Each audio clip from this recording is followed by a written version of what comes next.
Welcome, everybody. We're delighted to have you here with us this afternoon in California. Thank you for joining us in person in the room, as well as to the many folks who are joining us via webcast. We have a tremendous lineup for you today as we come together for this very same event just a couple of years ago. So we're going to walk through our long-term strategy and vision, as well as our long-term financial plan to support that vision. And you'll hear from many of my colleagues as well around the deeper dive on the key elements of those pieces of today's agenda.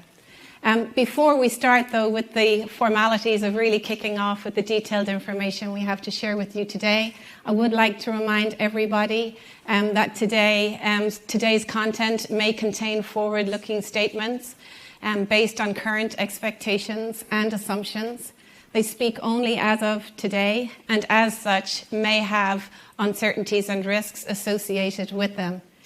You can find an update on those risks and uncertainties in our SEC filings, our 10K and 10Qs, which are posted on amd.com.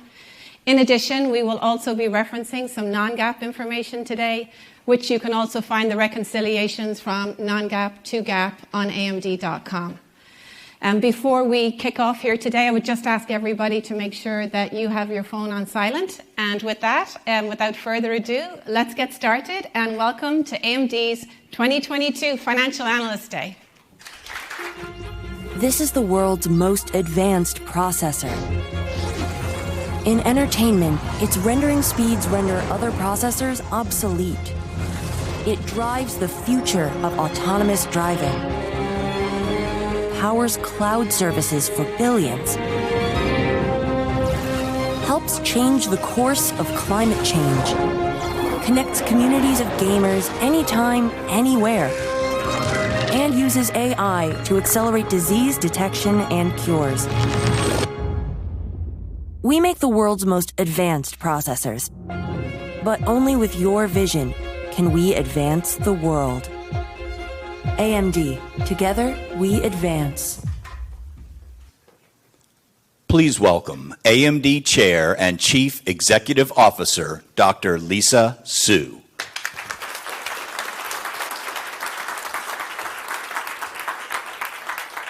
Good afternoon. It's great to see everybody here in person. Thank you for joining us in Santa Clara, and thanks for those of you who are joining us on the webcast. As Bruce said, we have a tremendous agenda for you today. We're actually really excited. This is our first in-person event in over 2 years, and so much has happened over the last 2 years. If you really look at AMD today, we are a completely different company, and I'm excited to share with you. I'll talk a bit about our strategy and where are we investing and where we see the market going. You're going to hear a ton from the team on the product roadmaps and the technology roadmaps and everything that we're investing in over the next 5 years. And then, of course, we'll cover the long-term financial model and how that all comes together. So let's go ahead and get started. Let me just start with sort of the overarching principle of what motivates us at AMD. We are all about high performance and adaptive computing. And what really gets us up every day is taking technology, pushing the envelope, and creating solutions that solve the world's toughest challenges. This has always been our North Star, but it's even more true today if you take a look at our current portfolio. So it's actually been a little over 2 years since our last Financial Analyst Day. Actually, many of you were with us. It was also in San Jose here, and it was in March 2020, right at the beginning of COVID. And it's been such an amazing and challenging couple of years, if you just think about everything that's gone on in the world. But it's also been just an extraordinary time for AMD. If you take a look at where we've been, it's really about making the right technology bets. We laid out a strategy. We've been very consistent with our strategy. We focused on execution and ensuring that we meet and actually beat our commitments. Our technology has done amazing things when you just look at how far we've progressed.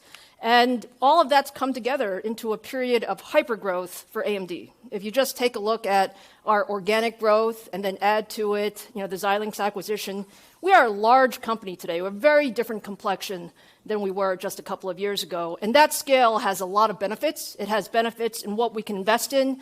It has benefits in terms of what we can deliver to our customers.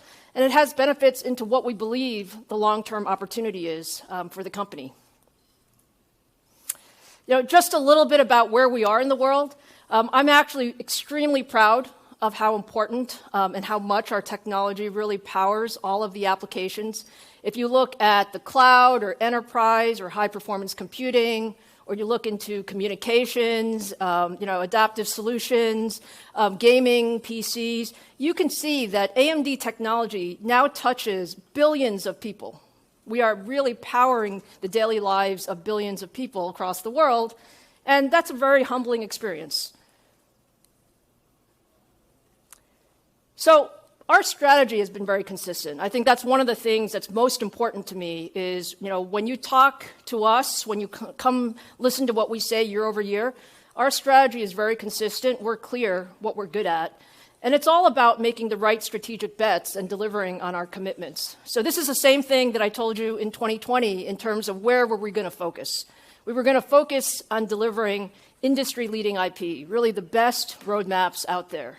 We were going to put that together with a great manufacturing strategy, which is not only process technology, but what we're doing on the packaging side and really pushing the envelope in terms of extending Moore's Law. We said data center was the most important market for us, and there was going to be an inflection point in the data center, and you'll see there has been an inflection point in our data center business. And we said we could continue to grow in the PC and gaming markets because our technology was getting better, and we were integrating it, and you would see that come together.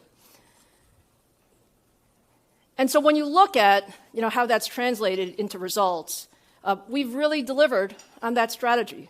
If you start first with the data center, we said when we first started our data center March, we said 3 generations. We were going to deliver 3 generations, and by that time, we would have leadership in the industry, and customers would recognize that. We're now in our 3rd generation with Milan. We have absolute leadership in the industry. If you look at that from a performance standpoint, performance per watt, and an efficiency standpoint, total cost of ownership, it's recognized by customers. And what that means is we're very, very fortunate to be in the world's 10 largest hyperscalers. It's a great place to learn about where the market is going in the future. We've also had very strong traction in the enterprise market, and we've doubled that business year over year as well. And then when you put our CPU technology together with our data center GPU technology and our Radeon Instinct MI200 series, what you see is that we can actually deliver the best computers in the world. So we were extremely excited, actually, that last week the top 500 list for this half of the year was announced, and AMD delivered the highest performance supercomputer in the world with Frontier. It was the top of the top 500 list, it was the top of the Green 500 list, and it was the top of the HPL AI list. And not only was it that, we're the first company to deliver an exaflop or more of computing horsepower. And I can tell you, it absolutely was not easy. It was not easy at all, but it was a long-term vision. I mean, we set out on that path to break the exaflop barrier almost 10 years ago in terms of all the work that we did with research and development and the national labs and HP Enterprise. So it's all come together really nicely from our data center standpoint. When you look at the PC market, we've also made great progress. In PCs, it's been a journey. And the journey, it was to move AMD from we were the low-cost second source solution to the premium best technology in the industry solution. And it's been a journey, and you'll hear more about it from Saeed Moshkelani as he talks about it. But we've done that. We're delivering leadership performance. We're delivering leadership battery life. We're delivering leadership manageability. And we're still underrepresented in the market. But that growth has been phenomenal. And frankly, we've had to make a few choices, right? When you looked at sort of the phenomenal growth in the PC market, we couldn't serve all aspects of the PC market, just given some of the supply challenges. And so we chose the parts of the market that we knew were going to be important in the future, where we could uniquely differentiate. And so when you look at our platform coverage with the top OEMs, although we've increased platforms, which is great, more importantly, we've increased platforms in the most important parts of the market. And you can see that as we go into 2022. It's a phenomenal lineup across commercial, consumer, gaming, and we're building really, really great systems together with our customers.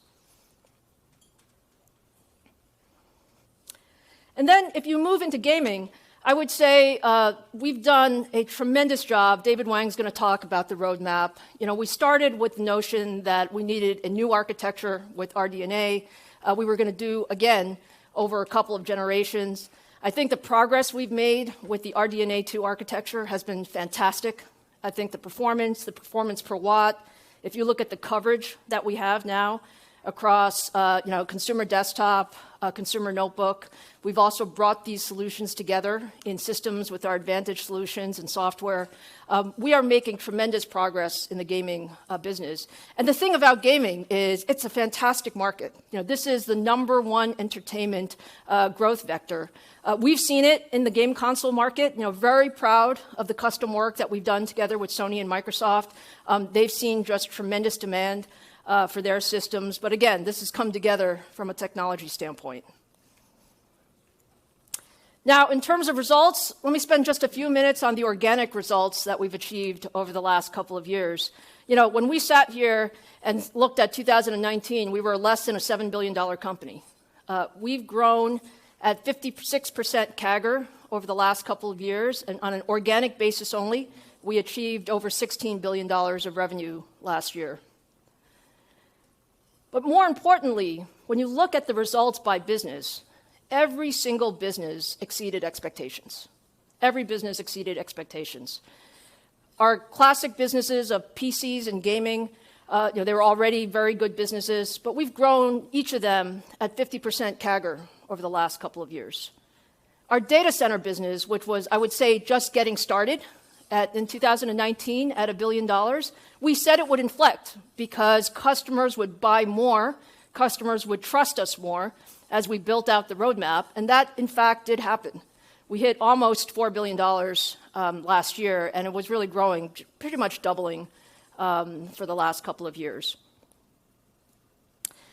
And part of our strategy has been to really strengthen the mix of revenue. So the idea was, when you looked at AMD a few years ago, we were a very consumer-centric company. Most of our revenue was in PCs and gaming, which was good revenue.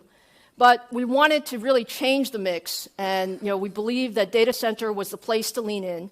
You're going to hear us talk about this mix more as Devinder goes into some of his charts, because we've made great progress as we've gone from let's call it the organic growth over the last couple of years. So last year we were about mid-20s in terms of data center embedded, but we know that we can grow this much more. And so when you look at the complexion of the company going forward, our view is that we can be over 50% data center embedded with the way our product roadmaps and sort of the mix of businesses are coming together.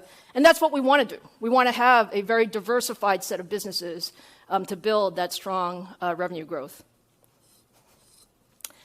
And then if you look at the financial performance, I think across the board, we were able to expand margins, expand both gross and operating margins. We were able to significantly improve profitability, and we're now generating a lot of cash.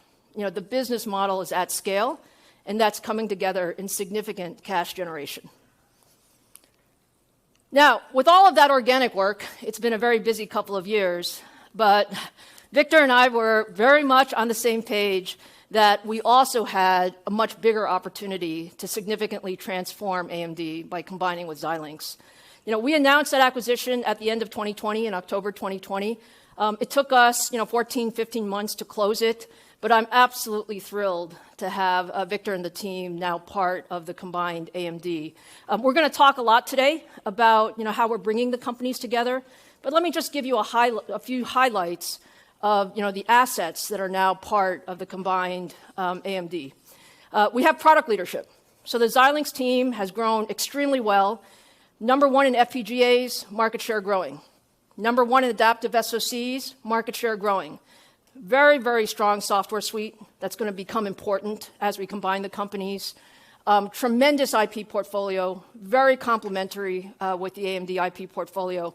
You're going to hear us talk about AI a lot today. This is an inflection point also for AMD and how we think about AI, but it comes with some great technology from the Xilinx team, as well as lots of other capabilities in SerDes, packaging, overall solutions. So there's a lot of technology that's coming into the combined portfolio.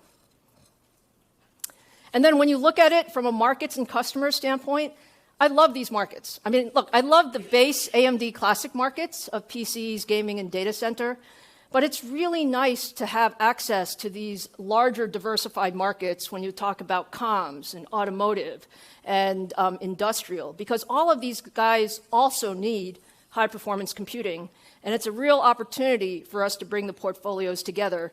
In addition to just the tremendous customer relationships, we really broaden the overall customers. The largest and most important customers in the world all use AMD in some way, shape, or form. And with Xilinx, we bring many more customers into the mix. So we'll talk a bit about how we bring these companies, the companies together in terms of product portfolio and also in terms of revenue opportunities. But to give you a high-level view of it, there are 4 key areas where we see significant synergy. They are in AI, and that's a doubling down, an increase of our investments in AI. They're in bringing the product portfolios together with data center, communications, automotive, and embedded. And it's really bringing sort of leadership solutions together as we think about what customers want going forward over the next couple of years. Now, in addition to Xilinx, we've also just completed our acquisition of Pensando last month. And Pensando is exactly right where we want in terms of broadening our data center solutions capability. So our goal is to be the most strategic supplier to the largest data centers in the world. We have a great portfolio already with EPYC and Instinct and with the Xilinx assets. But Pensando has really leadership technology on the DPU front. And what we see is that the solutions will now work hand in hand with the rest of our computing technologies, such that we are accelerating key aspects of networking, security, storage. We're also offloading the CPU very much, and so you'll hear more about that going forward. Fantastic team. Very happy to have Prem Jain and Soni Jiandani join us overall. And they bring networking and systems expertise as we think about where the data centers are going in the future. So now let me talk about what we see going forward, particularly as it relates to the opportunity. So in 2020, sort of the AMD base business, we called the TAM at about $80 billion for 2023, and that was across PCs, gaming, and data center. When we announced the acquisition of Xilinx, we said, okay, we're going to bring in the Xilinx TAM, which was about $30 billion. And we saw, some acceleration of the compute TAM due to some of the pandemic-related things. And so we said, okay, maybe the TAM is about $130 billion in 2023. Now, when we take a step back and look at, today's portfolio and where the market is going over the next 3 or 4 years, we actually see that the opportunity for our high-performance computing and adaptive technologies has now grown to about $300 billion for our 2025 TAM. And by and large, the largest part of that is in the data center. So what's happened in the data center is, first, we've seen a tremendous increase in cloud demand and everything that's going on in the data center. We've seen a tremendous increase in AI and sort of the demand for AI workloads. We've added TAM when we think about the networking and telco and other opportunities. And so that's $125 billion of opportunity that we're going after. We see nice growth in PCs and gaming. Those are secular growth areas. And although units may be not necessarily growing as fast, I think content grows in PCs and gaming. And then when we look at the traditional embedded markets, the original embedded TAM we were looking at was about $30 billion, but that actually increases to about 90 or so when you look at what we can bring to the market. So it's not just the traditional Xilinx TAM, but we're adding CPUs, GPUs, we're adding custom silicon capabilities as well, and that builds out the full $300 billion of opportunity for us. A couple of items on what's happening in the market. I think the great part of where we are today is that the computing market is going through tremendous transformation, but the underlying principle is you need more compute. No matter who you are, no matter which business you're in, you need more compute. On the data center and cloud side, I think the demands from a performance standpoint continue to go up and up and up. What we're seeing now is as the volumes go up, in cloud in particular, that people are doing more workload optimization. And so workload optimized compute and networking become more important. There's actually more ways of differentiating versus using just general purpose things. Security is very important, efficiency and sustainability. So power optimization, you're going to hear us talk about performance per watt and the importance of that. On the AI side, it's really an explosion of AI. Everybody wants more capability, whether you're talking about training or inference, whether you're talking about data center or cloud or data center or edge or endpoints. The models are getting more complicated. You want better accuracy. You want more capability, which drives more compute. And this is a key vector of the growth. And then on the PC and gaming side, although if you think about it, we had 2 years of very strong PC market. I think this year we're going to see a down PC market, and our view of it is that's expected and a bit natural given where we've come off the last 2 years. But overall, going forward, you're going to need PCs. You're going to need the hybrid work environment. You want more collaboration. You want more battery life. You want more security capability. You want many billions of gamers. You'll hear Rick talk about the gaming world. We're seeing that the gaming TAM is about gaming everywhere. And then with Metaverse, you can see the new applications that are about more immersive technologies. And again, you need CPUs and GPUs to do that. So net, great market environment for high performance and adaptive computing. And I think we understand the trends very, very well. Okay, so what are we going to do? The next 5 years. What you're going to hear from the team this afternoon is these are our strategic pillars. These are where we're going to put our bets. These are where we think we can win in terms of differentiate. It's about compute technology leadership. It's about expanding data center leadership. It's about expanding our AI footprint. It's expanding our software capability. And then it's really bringing together a broader custom solutions effort because we think this is a growth area going forward. So let me go through each one of these so that you get a flavor of what we're working on. In terms of compute technology, this is the strongest compute technology. If you look across these engines, it's the strongest roadmap in the industry. And we intend to only make it stronger. You're going to hear from Mark about the CPU roadmap and how we're broadening the CPU roadmap and bringing more capability across the board. You're going to hear from David about the GPU roadmap and what we're doing across both gaming as well as compute. Victor's going to talk about our Xilinx technology. We're calling it AMD XDNA. XDNA is the technology elements like the AI engine, the FPGA fabric, as well as the base FPGA products that come into the portfolio, and how we're taking that across AMD. And then we're also obviously going to talk about what we're doing with the networking assets as well. And when you look at our data center leadership strategy, Dan McNamara and Forrest will take you through it. We started in the data center with one product line, and we said we are going to be leaders in general purpose computing. We are leaders today in general purpose computing, but the world has gotten a lot more complicated and a lot broader with all the workloads. So we are dramatically expanding our data center footprint into technical computing and HPC, into cloud native computing. So this is basically a parallel line that allows us to optimize for cloud native applications. This is machine learning and AI on both our current products as well as future products, and then bringing our networking assets into the portfolio. What we believe, though, is with this strategy, we will become the partner of choice in the data center over the next 3 or 4 years. And we're very excited about the vision of how we bring all of that together.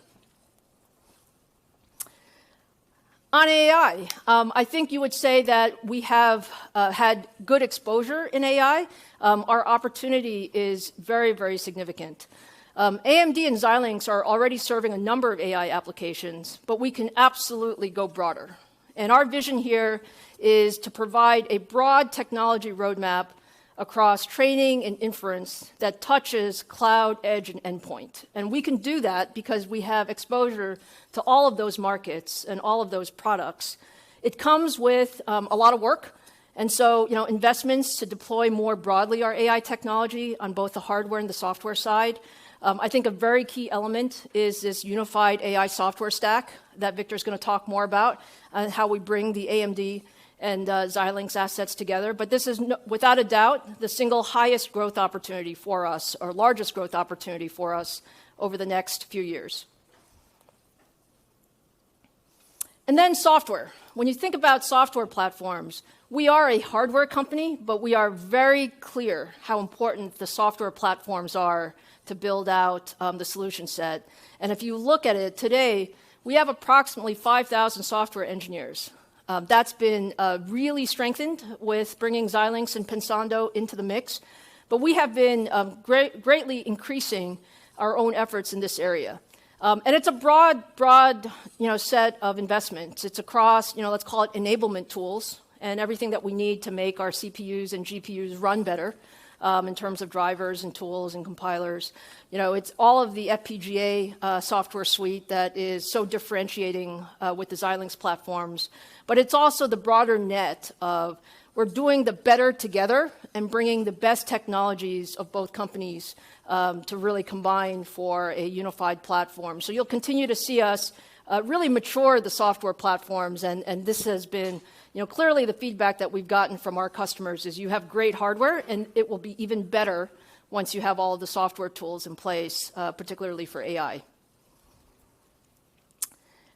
And now on the custom silicon side, many of you have asked, what is this trend about, companies developing their own custom solutions? Look, we've been in the custom silicon business for the last 10 years, right? If you look at what we are doing in the game console market, it has been custom silicon, bringing our silicon to our customers' vision of the market and system and software applications. And, my belief is that trend towards custom silicon will only continue to grow. So, customers have come and asked us, hey, can you help us differentiate? We don't want to build all the general purpose stuff that you guys are doing because you have scale in the general purpose stuff. But we want to be able to add our secret sauce. So what we're doing here, and you'll hear more about it from the guys on a technology standpoint, we already have a very broad high-performance portfolio. We already have the leading industry platform for chiplets. But what we're doing is we're going to make it much easier to add third-party IP as well as customer IP to that chiplet platform. That has a lot to do with the Infinity architecture that we have been extending. We needed to do this work anyways because we wanted to bring in the Xilinx assets so that they would fit really nicely into our chiplet platform. We're happy to be ISA agnostic here. In other words, x86 is certainly where a lot of our compute solutions are, but we also recognize that ARM has a lot of traction. Frankly, in our Xilinx roadmap, in our Pensando roadmap, we use ARM. We would also use, in this environment for custom, really the technology of choice of the customers. And we've gotten a lot of positive customer engagement so far. When you think about hyperscalers, when you think about 5G and automotive opportunities, these are big opportunities where people want to customize, and we want to be their partner of choice in this area. So now you get a flavor of what we're doing from the technology side. I also like to spend just a minute or two on what we're doing from a brand side. When I think about where we are today as a company, it's such a different company than where we were just a few years ago. We're in mission-critical applications everywhere. We partner with the best brands in the world. We're constantly pushing the envelope on technology. And as we start, this next phase of our journey as an overall, just much more important technology capabilities for the world, we're also using this opportunity to launch a new brand campaign for AMD. So we've chosen, you've seen it around if you're here in person, you saw it in the opening video. We've chosen Together We Advance because it's the most, let's call it, true expression of how we approach the industry and how we approach collaboration, and really it defines sort of the AMD culture. So let's play the video, please.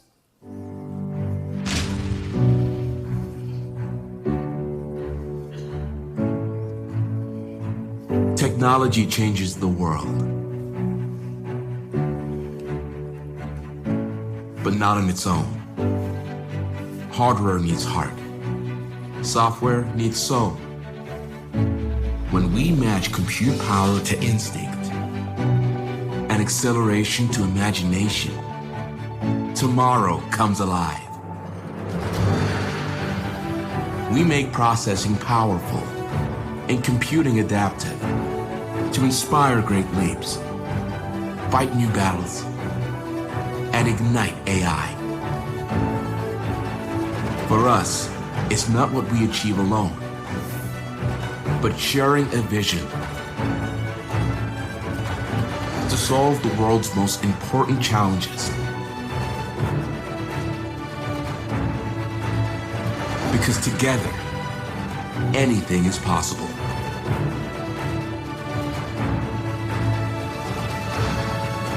AMD, together we advance.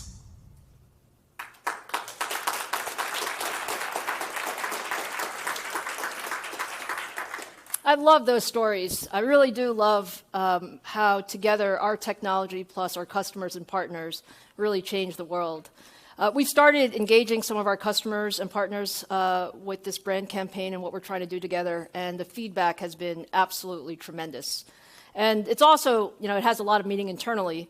AMD is now a big company, right? We have over 20,000 people in the company, and it really brings together the spirit of who we think we are going forward. So, okay, now let's turn to our financial model. It's a ambitious financial model, and Devinder is going to go through all of the details, but I wanted to give you a preview of what we see so that you wouldn't have to wait all the way to the end for the punchline. Our model is based on our view of the market. It's a enormous market. We're excited about the market and the possibilities there. We believe we can continue to grow significantly ahead of the market, and while doing that, expanding margins, increasing profitability, and increasing free cash flow. And we're also cognizant of we have a lot of resources, so it's important that we're disciplined in how we spend those resources overall. So with that, here are the key tenets of the long-term financial model. Let me start at the bottom. Let me start at the top, and we'll go through each of the items. At the top line, we continue to be very focused on growth. We think that the markets are very attractive. The product and technology portfolio is very attractive. We can drive approximately 20% CAGR over the next 3 to 4 years. We call the long-term financial model timeframe 3 to 4 years. What we're using for the baseline, because we have had a few moving pieces, the baseline for the revenue growth is the 2021 pro forma company. So that's AMD plus Xilinx at $20 billion. And on that large baseline, we think it's the best way to measure the intrinsic growth and the product strength of the combined company. If you were to use the AMD revenue pre-acquisition, the growth rates would actually be even higher than that. From a margin standpoint, AMD only 2021, we ended about 48% margin. We believe with the strength of the product portfolio, the mix that we were talking about, so as I said, we believe that we can get the mix of the business to over 50% in data center embedded, and that drives margin expansion to greater than 57%. From an operating margin standpoint, that translates into mid-30s operating margins, so we're happy with that. And from an investment standpoint, our priority is going to be focused on investing for growth. I think we have tremendous opportunities across the portfolio, but we're also very disciplined in how we will invest. And so you should expect that our OpEx will grow slower than our revenue growth, although if we continue to grow a lot, we're going to continue to invest because we think the opportunities are there. And then from a free cash flow margin standpoint, we believe we'll be over 25%. And that's including the fact that we are making forward-looking capacity investments. So Devinder has mentioned on the last couple of earnings calls that we want to secure enough capacity for growth, and so we're doing that with our partners. But we have a very efficient business model, and so we think with all of that, we can still deliver, a very strong, cash generation machine. So Devinder will have much more on this, and we'll go through some of the puts and takes as he goes through his piece. But hopefully that gives you a flavor of what to look for. We have lots of opportunities in the AMD businesses, and I think what you'll see is growth across all of the businesses. But we know where the largest opportunities are. We know where to invest. We know which strategic bets to make. And we believe that's going to translate into very strong financial performance over the next few years. So with that, let me finish up and say I'm extremely excited about this next phase of our growth journey. It's an exciting time to be part of AMD. In some sense, it's a continuation of what we've done, but in many senses, it's an acceleration of what we've done in terms of technology, in terms of what we're doing with customers, including how we're bringing the technologies together. So why don't we go into the details right now? So let me introduce Mark Papermaster to the stage, and he'll talk a little bit about what we're doing on the technology roadmap. Mark?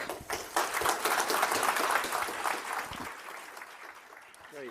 Thank you, Lisa. All right. Well, great to be with you here today.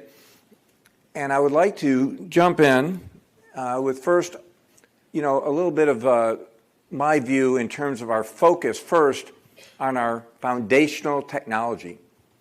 When you look at our foundational technology, it's been the key for us in terms of, bringing an intense focus on both our investment of a growth of our portfolio offerings, an investment of actually the capabilities of that to drive our competitiveness on performance and performance efficiency. Equally, we focused on the execution of our foundational technology. And this has been the fuel. It's been the fuel for our innovation.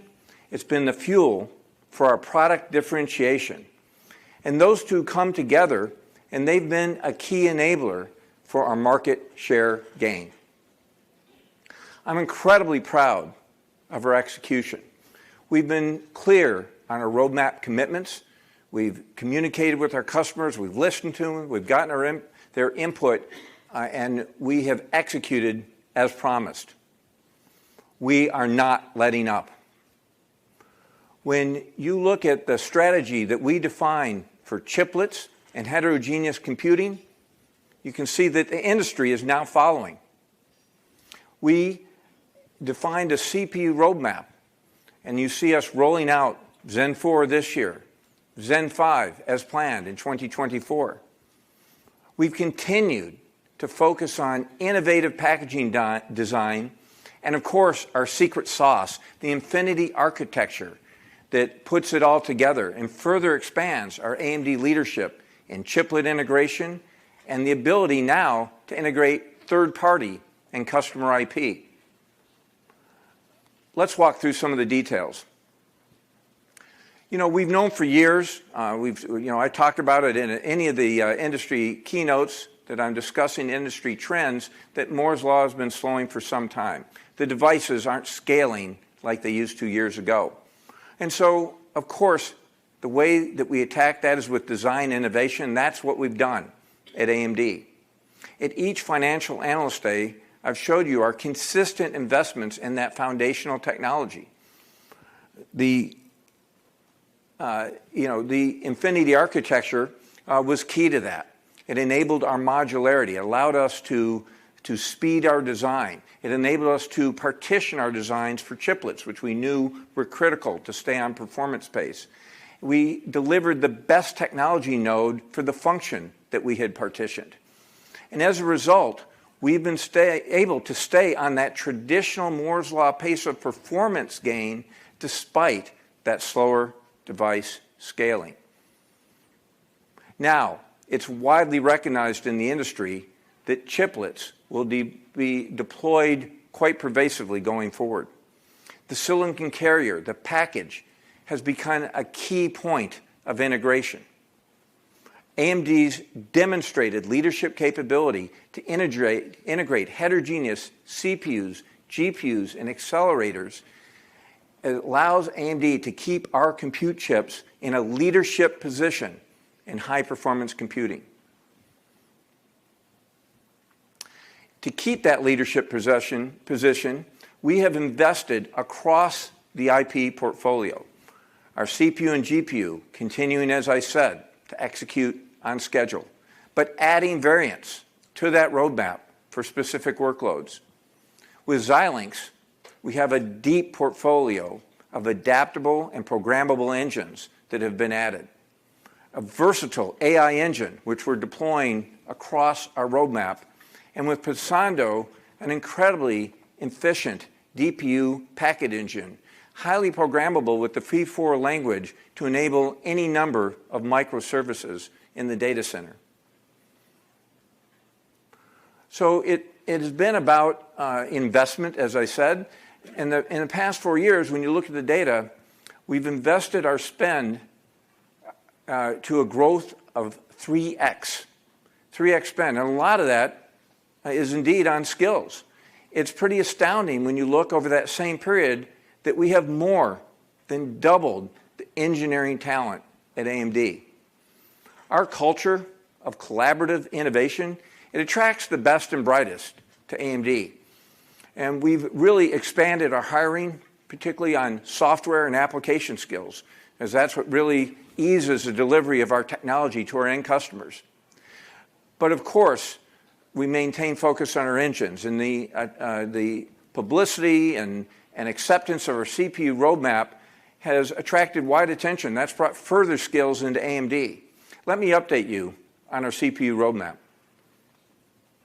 Of course, you can look across Ryzen and EPYC and the impact it's having, and you know how important the CPU is underneath that. And let's look at, since we last got together over 2 years ago.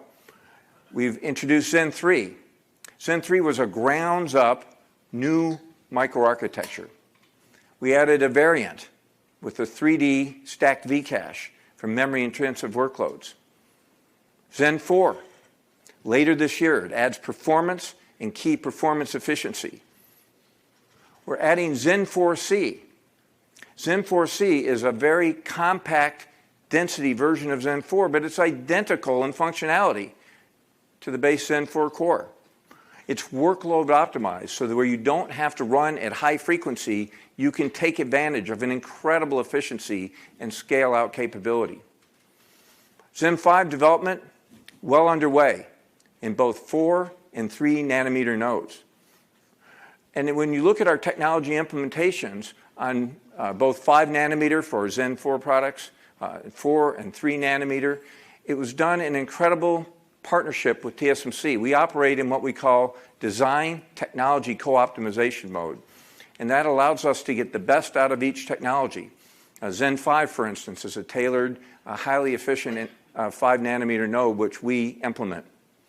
So in each generation, we will drive compute high performance with no let-up. Let's look at some of the specifics. In fact, I want to start with an update since I haven't given a PPA, a power performance area update of our core comparing to our x86 competition since we've actually first rolled out the first Zen CPU in 2017. So let's look at that update, and what you'll see is that the strong AMD advantage and PPA still exists. In fact, we have almost half of the area, almost half of the power. And what that translates to is a very significant performance per watt of advantage. In fact, in the desktop application, it's a 78% better performance per watt. And desktop is, of course, an incredibly demanding workload. And, you know, I like to look also at I'll share with you 2 other use cases. What about notebook? Well, notebook, that efficiency translates to a much extended battery life. What about server?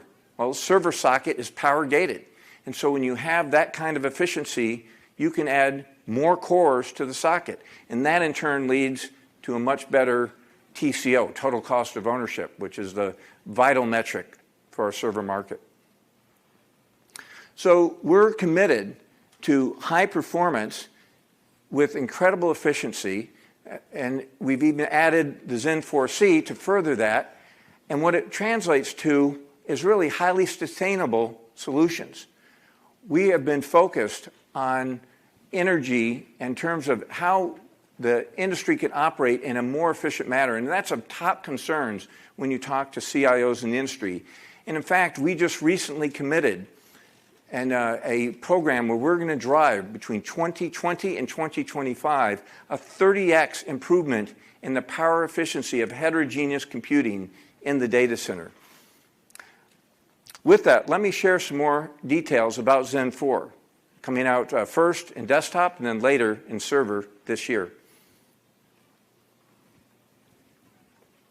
The Zen 4 chiplet is the world's first x86 5-nanometer CPU.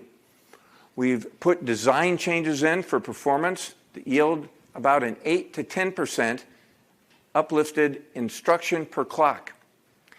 But we've also made design changes to enable higher frequency and especially a much improved performance per watt, that efficiency I was describing just a moment ago. In the desktop socket, that single thread performance improves 15%. In data center, which is a very data-dependent application, we've added over 125% memory bandwidth per core. We've also added instruction support. We've added the VNNI AI instruction, and we've added instruction support for AVX 512 for HPC applications. Let's take a closer look at those performance gains.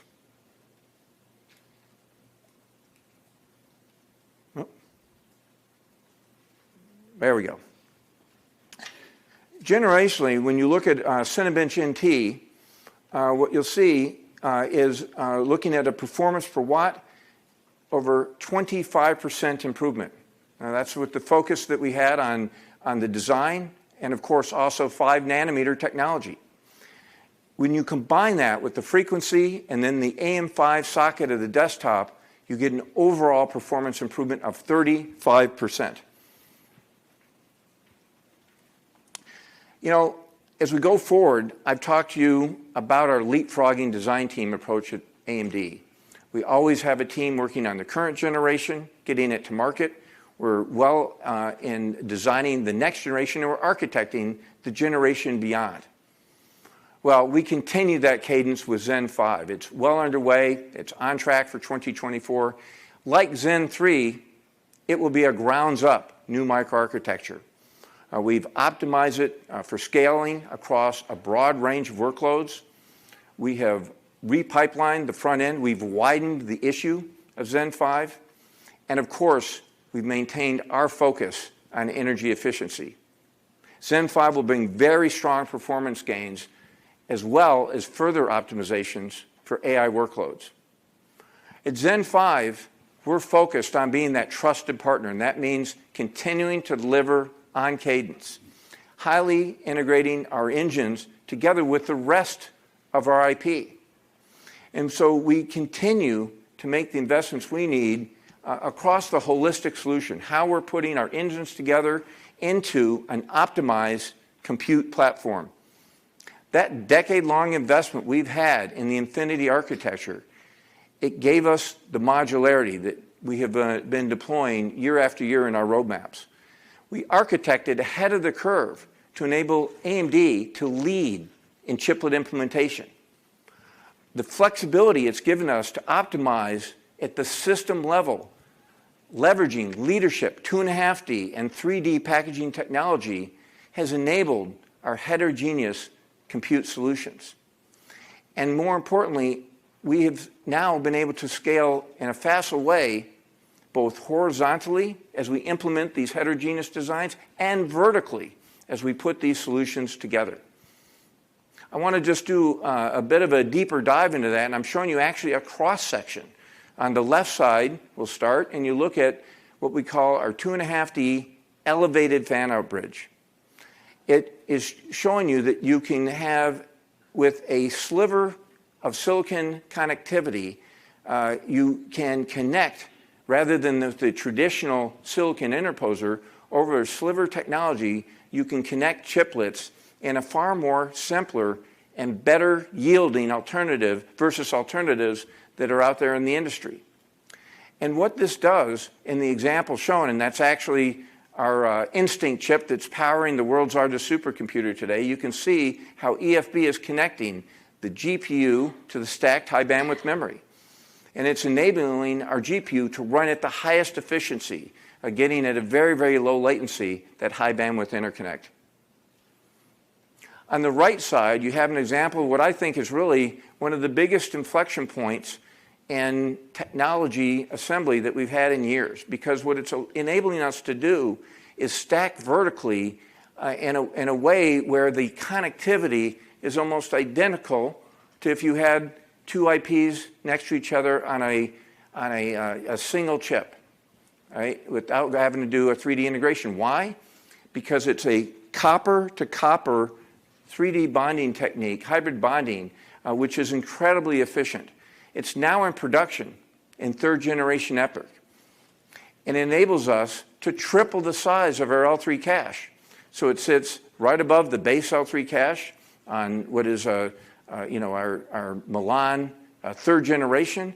And with Milan X, and you'll hear more about this from Dan later, again, a tripling of cache. And it makes a huge impact. You look at ED applications that can scale to a greater than 60% performance advantage.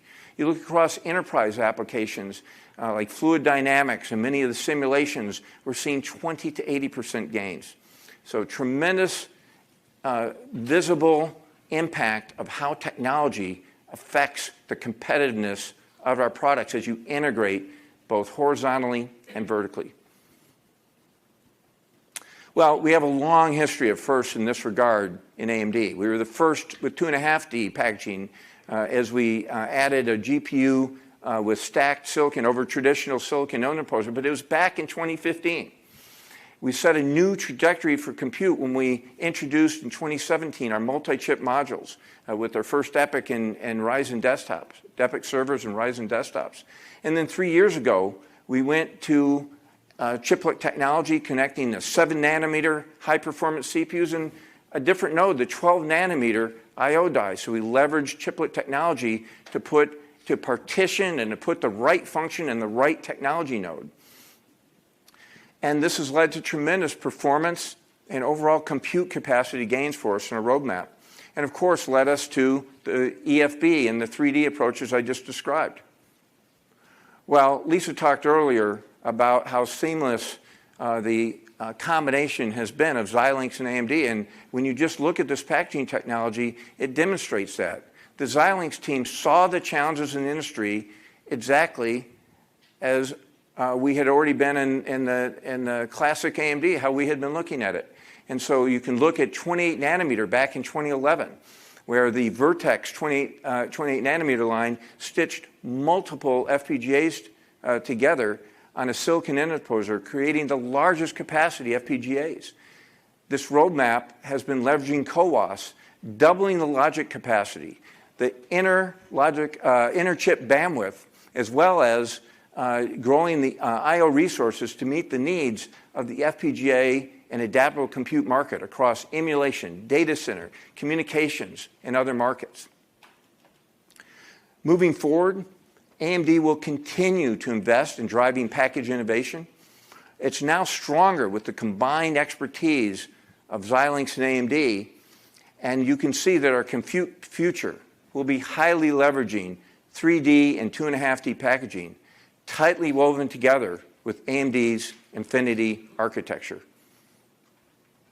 Well, let me just give you a quick flyby of our progression on that Infinity architecture. You know, when you think about it, our first generation was so impactful because it brought AMD together on a common approach in terms of how we scale, how we bring the IPs together in a very, very common way, and ensuring that we didn't lose performance as we pieced together our solutions.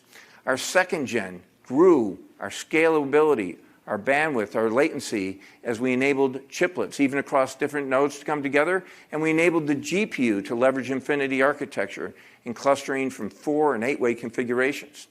In third generation, our Infinity Fabric expanded to the capability that we deploy in the Frontier supercomputer. We added a coherent connection. The memory and the CPU of that Frontier supercomputer can cache from the GPU with full coherency. It makes it much easier to program it across this device.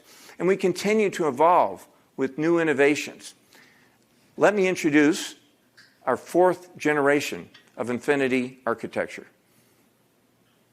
What we focused on is making it even easier to implement chiplets with more flexibility. We seamlessly interconnect our CPU, our GPU, our memory, the high-performance I/O and SerDes that we design across the company, and of course, our accelerator chiplets. We enable with the fourth generation to mix and match across different physical, electrical, and packaging approaches, 2.5D and 3D. We also have opened up to industry standards, and so we support CXL, Connect Express Link 2.0 memories. That goes over the physical PCIe Gen 5 connection, and it is designed to be extensible to CXL3 and UCIe. UCIe is the new chiplet-to-chiplet interconnect standard, which we are participating in with the industry and helping to define for future generations. And of course, it's designed to integrate our Xilinx adaptive compute engines in a very, very facile way. The implementation of fourth generation AMD Infinity architecture also allows a unified, coherent, shared memory across host and external devices. And you're going to hear more about that in our next generation of AMD Instinct, as you hear that from David and Forrest later in the day. Bottom line, AMD Infinity architecture is the flexible and secure fabric that allows the AMD portfolio to grow and to provide the highest performance of heterogeneous compute in the industry. You know, when you put these elements together, you can see why we are well positioned, as you heard from Lisa, to be able to integrate third-party chiplets and customer IP onto our designs. It's that decade-long investment that we've had in modularity.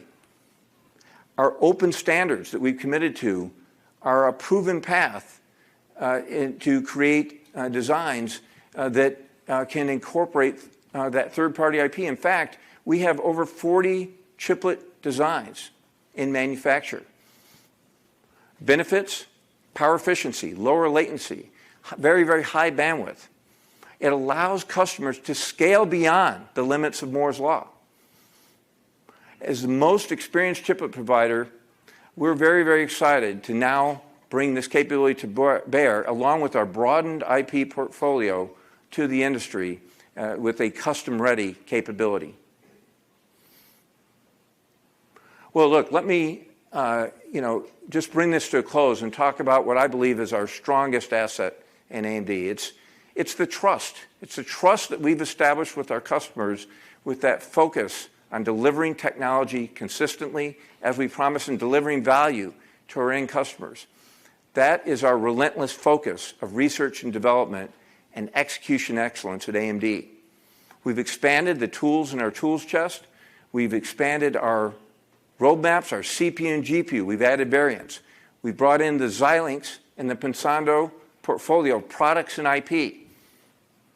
We seamlessly stitch it together with our AMD Infinity architecture. And the result is the broadest high-performance portfolio that's capable of being implemented across a chiplet integration with proven manufacturing results. In AMD, we saw where the industry was going. We are perfectly now positioned to bring that into our future roadmap and to open up this capability for tailored compute solutions of third parties and customers. There will be no let-up from AMD R&D. Thank you very much.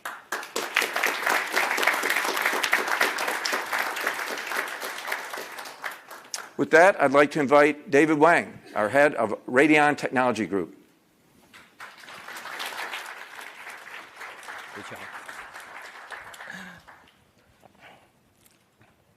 Thank you, Mark, and hello, everyone.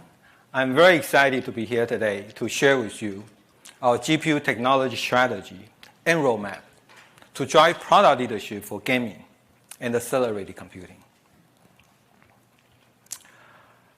At the last Financial Analyst Day, I shared with you our strategy and vision of taking AMD graphics technology everywhere. I'm glad to report that we have made tremendous progress since then. You can see, today, we have the industry's broadest GPU ecosystem, powering everything from the supercomputers and data centers, gaming PCs, consoles, embedded, and mobile devices.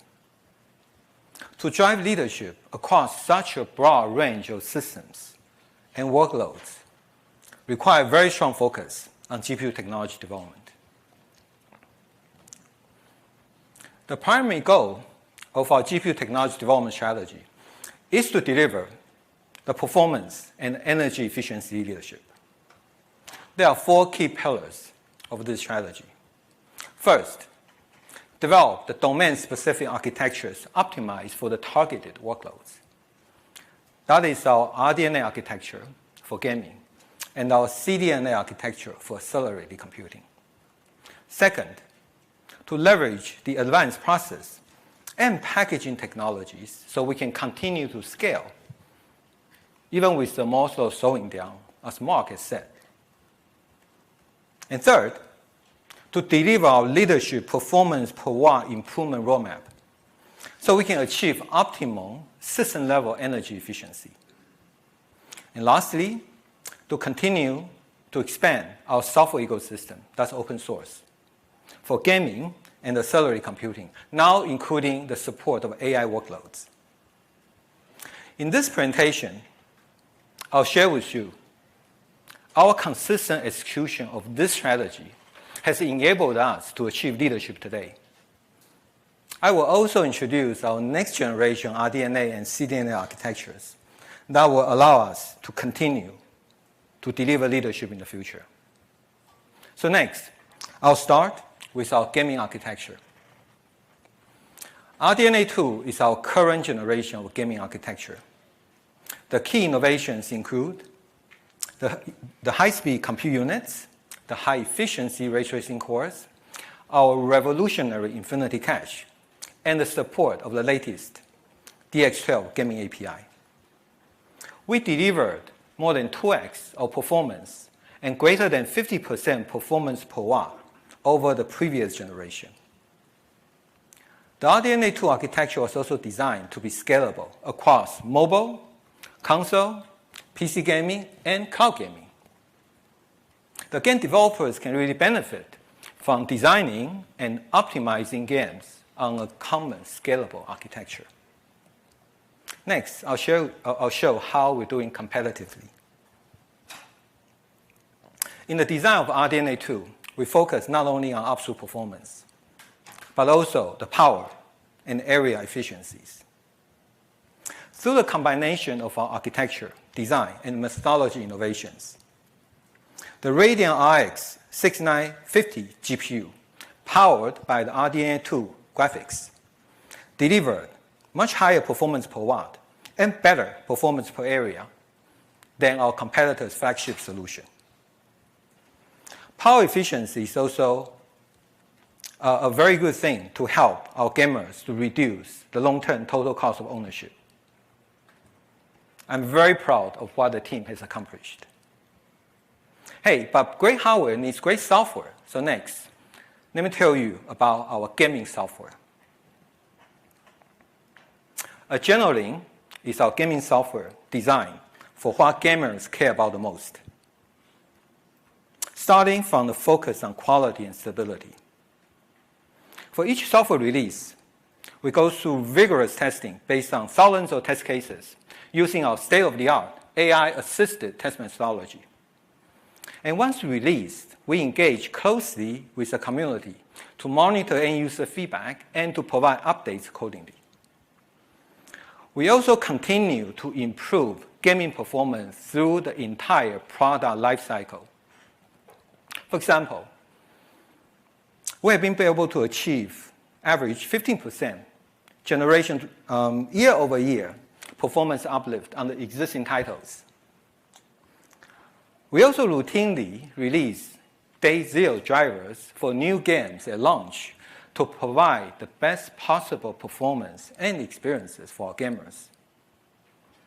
And lastly, we provide open source SDKs to help our developers deliver immersive gaming experiences through the combination of boosted frame rates, enhanced visual quality, and seamless content streaming.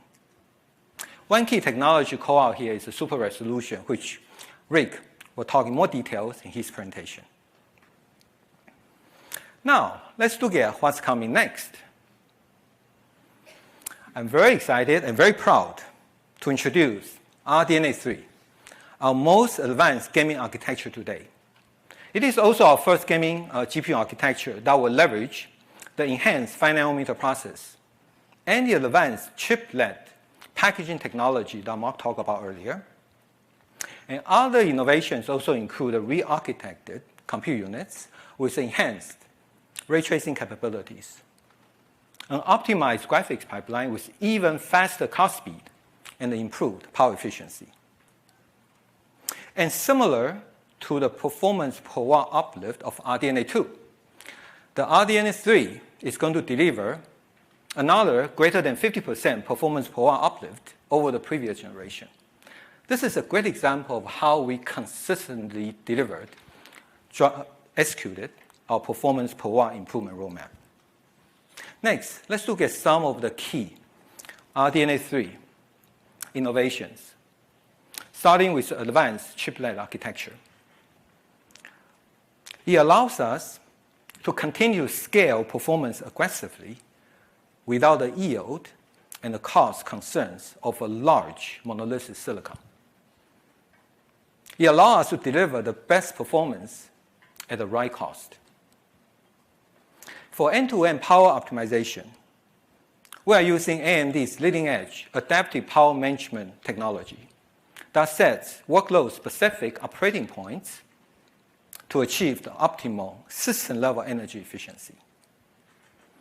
And to bring more photorealistic effects into the domain of real-time gaming, we are developing hybrid approaches that takes the performance of the rasterization combined with the visual fidelity of ray tracing to deliver the best real-time immersive experiences without compromising performance.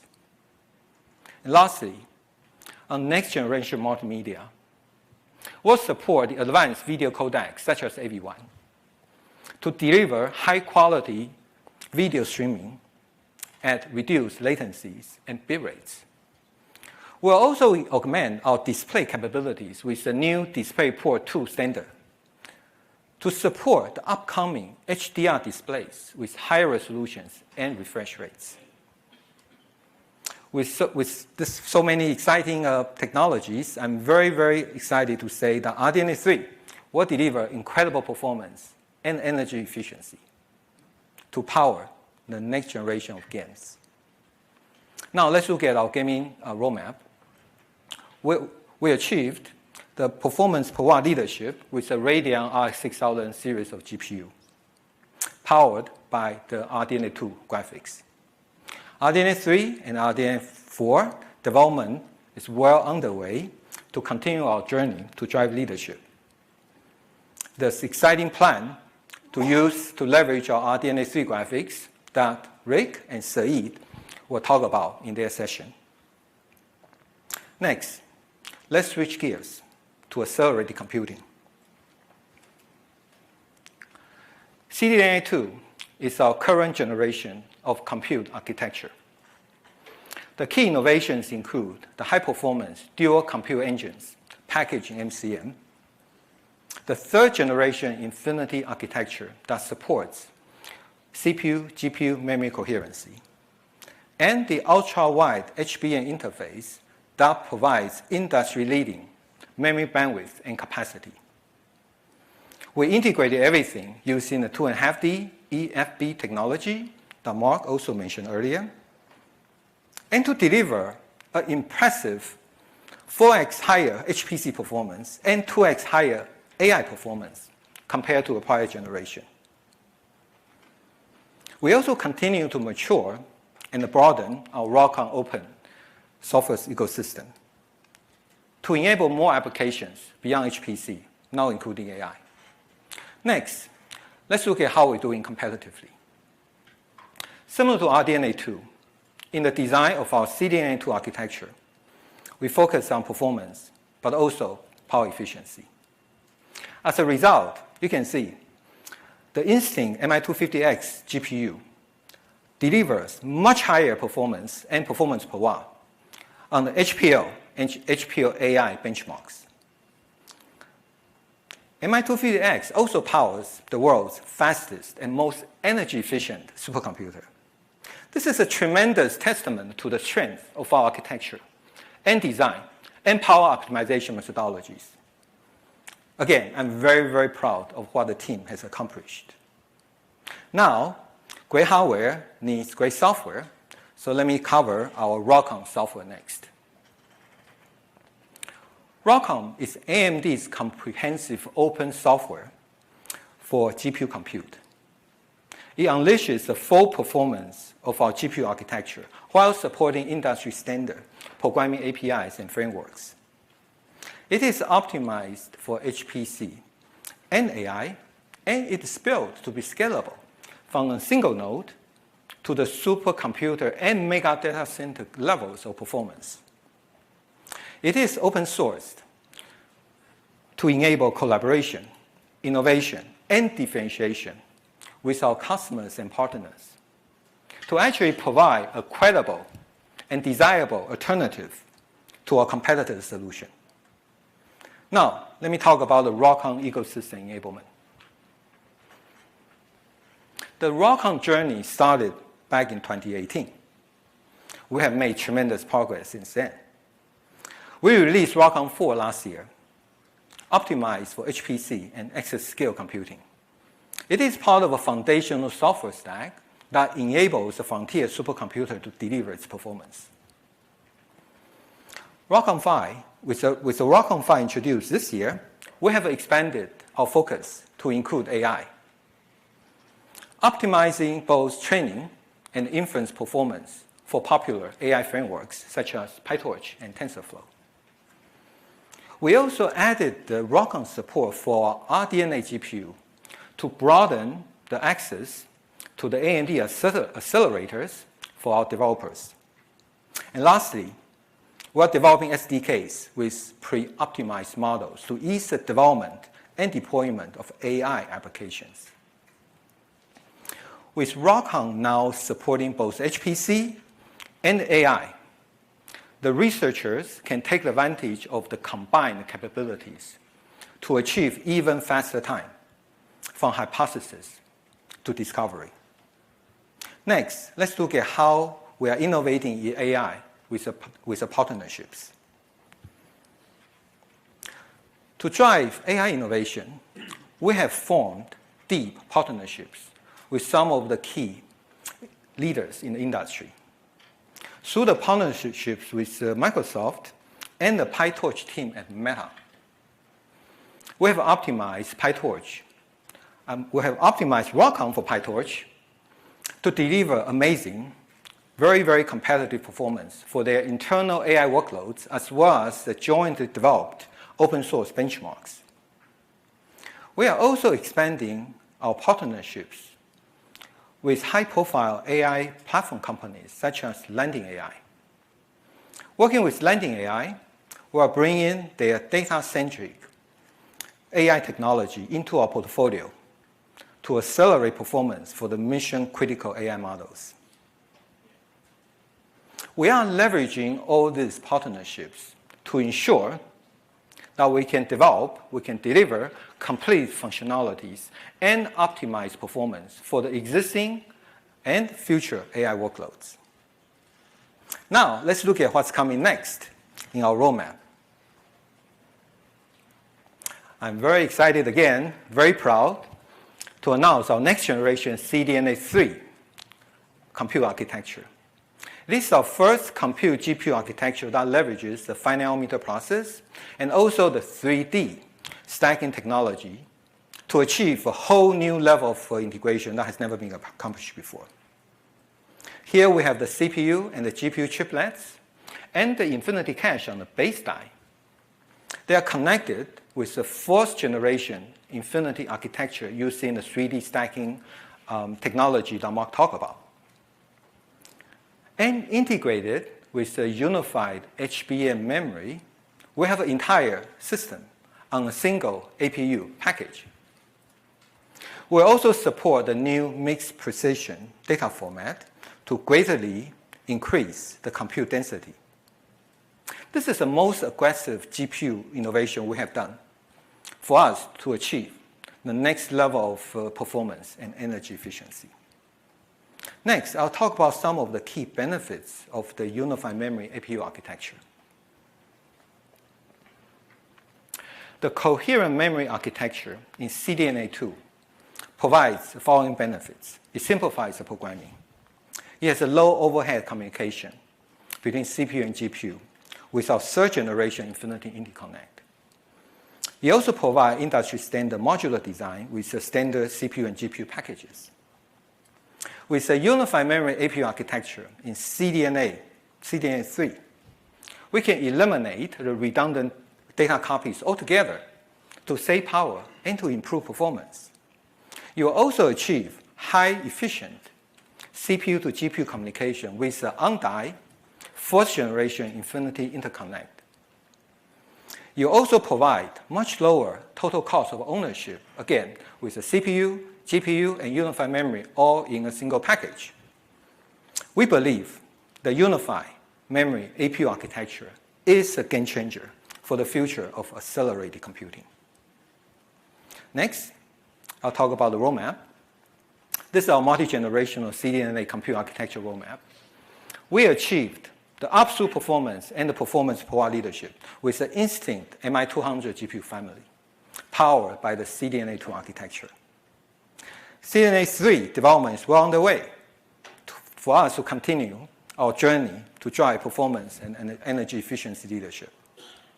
Followers in this session will actually introduce our next generation MI300 GPU based on this exciting CDNA3 architecture. All right, so next, I'll wrap up my session. We continue to focus on GPU technology development in the following area: the industry-leading RDNA and the CDNA architecture roadmaps to leverage the best advanced process and packaging technologies, the consistent execution of the performance per watt roadmap, and lastly, continue to expand our open source software ecosystem, now including AI support. I'm very confident with our focused execution, we'll continue our momentum of driving and delivering GPU leadership. Thank you, everyone. So next, I'll introduce Dan McNamara, and who is the SVP and GM of our server business. Okay, thank you, David. So pleasure to be here. I'm going to change gears a little bit from Mark and David, from all that incredible technology, and talk a little bit more about the business, in particular the server business. And I just want to start off by saying our EPYC business is on fire. We are driving year-on-year growth in 8 out of the 10 last quarters, doubling it. And we've gained share in 12 consecutive quarters. And the momentum continues. And the really exciting part about this is what Lisa brought up, is she talked about that data center TAM. It's an expanding TAM, and we have a tremendous amount of momentum, and I'll go through the roadmap that we have going forward. And we really feel like we've got the products, the strategy, and the capacity to capitalize on this growing TAM. So I'm going to spend a few minutes on our journey to date and the momentum we have today. I'm going to talk a little bit about the forward-looking and the server CPU piece of that data center TAM that Lisa talked about.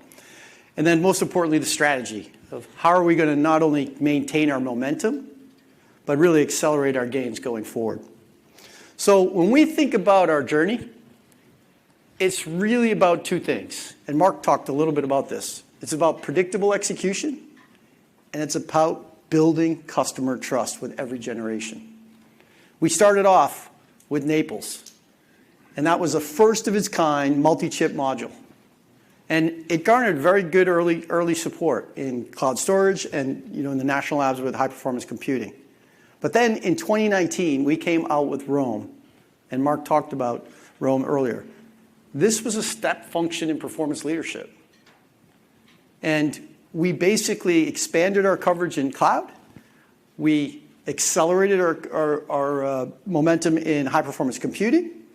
And we also got into and expanded our customer base in the important enterprise space, in high-end enterprise. And then we fast forward to last March, with Zen 3 in Milan. We again delivered the highest performance processor in the market. We delivered 19% IPC uplift and a 25% improvement in performance per watt. We accelerated all of our segments. And then we moved forward to earlier this year, and we delivered Milan X. And as Mark talked about, using our 3D V-Cache technology, we're delivering over 768 megabyte of L3 cache, strong uplift in EDA and computational fluid dynamics, and just a tremendous uplift in overall performance. So as we stand here today, EPYC sets the bar for performance in the data center. And we have over 250 performance world records. But another thing about our journey was you have to add solutions and software. So if you take this same picture but with a slant on solutions, you can see the rapid ecosystem growth that we had from 50 with Naples to over 1,000 today. And it's this performance and these solutions that's actually driving our growth and share gains. And I want to take you back to the FAD of March of 2020. Far showed the roadmap for EPYC back then. And he showed basically the roadmap, but he also showed market coverage or segment coverage. And he had predicted forward with Milan.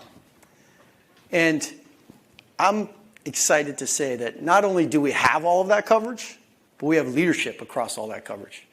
And the momentum today continues to accelerate. So let's take a look at that momentum we have. So we continue to win across cloud, high-performance computing, and the enterprise because we're delivering key value to each segment. In the cloud, our strategy is to deliver the highest density products and enable scale and efficiency for our cloud customers. As you can see here, we deliver our top of stack to our competitors' top of stack, deliver 60% higher density. And we can deliver up to a 30% lower TCO by driving higher performance and better energy efficiency. In cloud, we're expanding. We're up to approaching 500 public cloud instances, and our internal properties, where, by the way, that's a faster adoption cycle for us, are growing very, very quickly. And then when you go to high-performance computing, it's all about floating point performance. As you see here, our top of stack to our competitors' top of stack, 50% higher floating point performance. That's 22 world records in performance in Spec FP benchmarks. And then with Milan X, our customers' engineers can actually deliver up to 2x the number of simulations per day. That drives faster product cycles and higher product quality. And I wanted to touch one more piece on HPC. Lisa talked a little bit about the Green 500 and the exaflop system. I'm excited to tell you that in the Green 500 list, EPYC is represented in 8 out of 10 and 17 out of 20. That not only speaks to our performance, but speaks to the energy efficiency, which is tremendously important as we go to the enterprise. And the enterprise is a similar story. We deliver our top of stack to our competitors' top of stack, 60% more online transactions per second in SAP SD benchmarks. And we can deliver up to a 41% lower TCO in enterprise virtualization. That's not all in enterprise, though. Our customers have a choice in enterprise. They can leverage the performance gain, or they can keep the same performance and actually save on cost and power by doing more with less AMD server CPUs. So we are really, really excited because our coverage and our momentum have never been greater.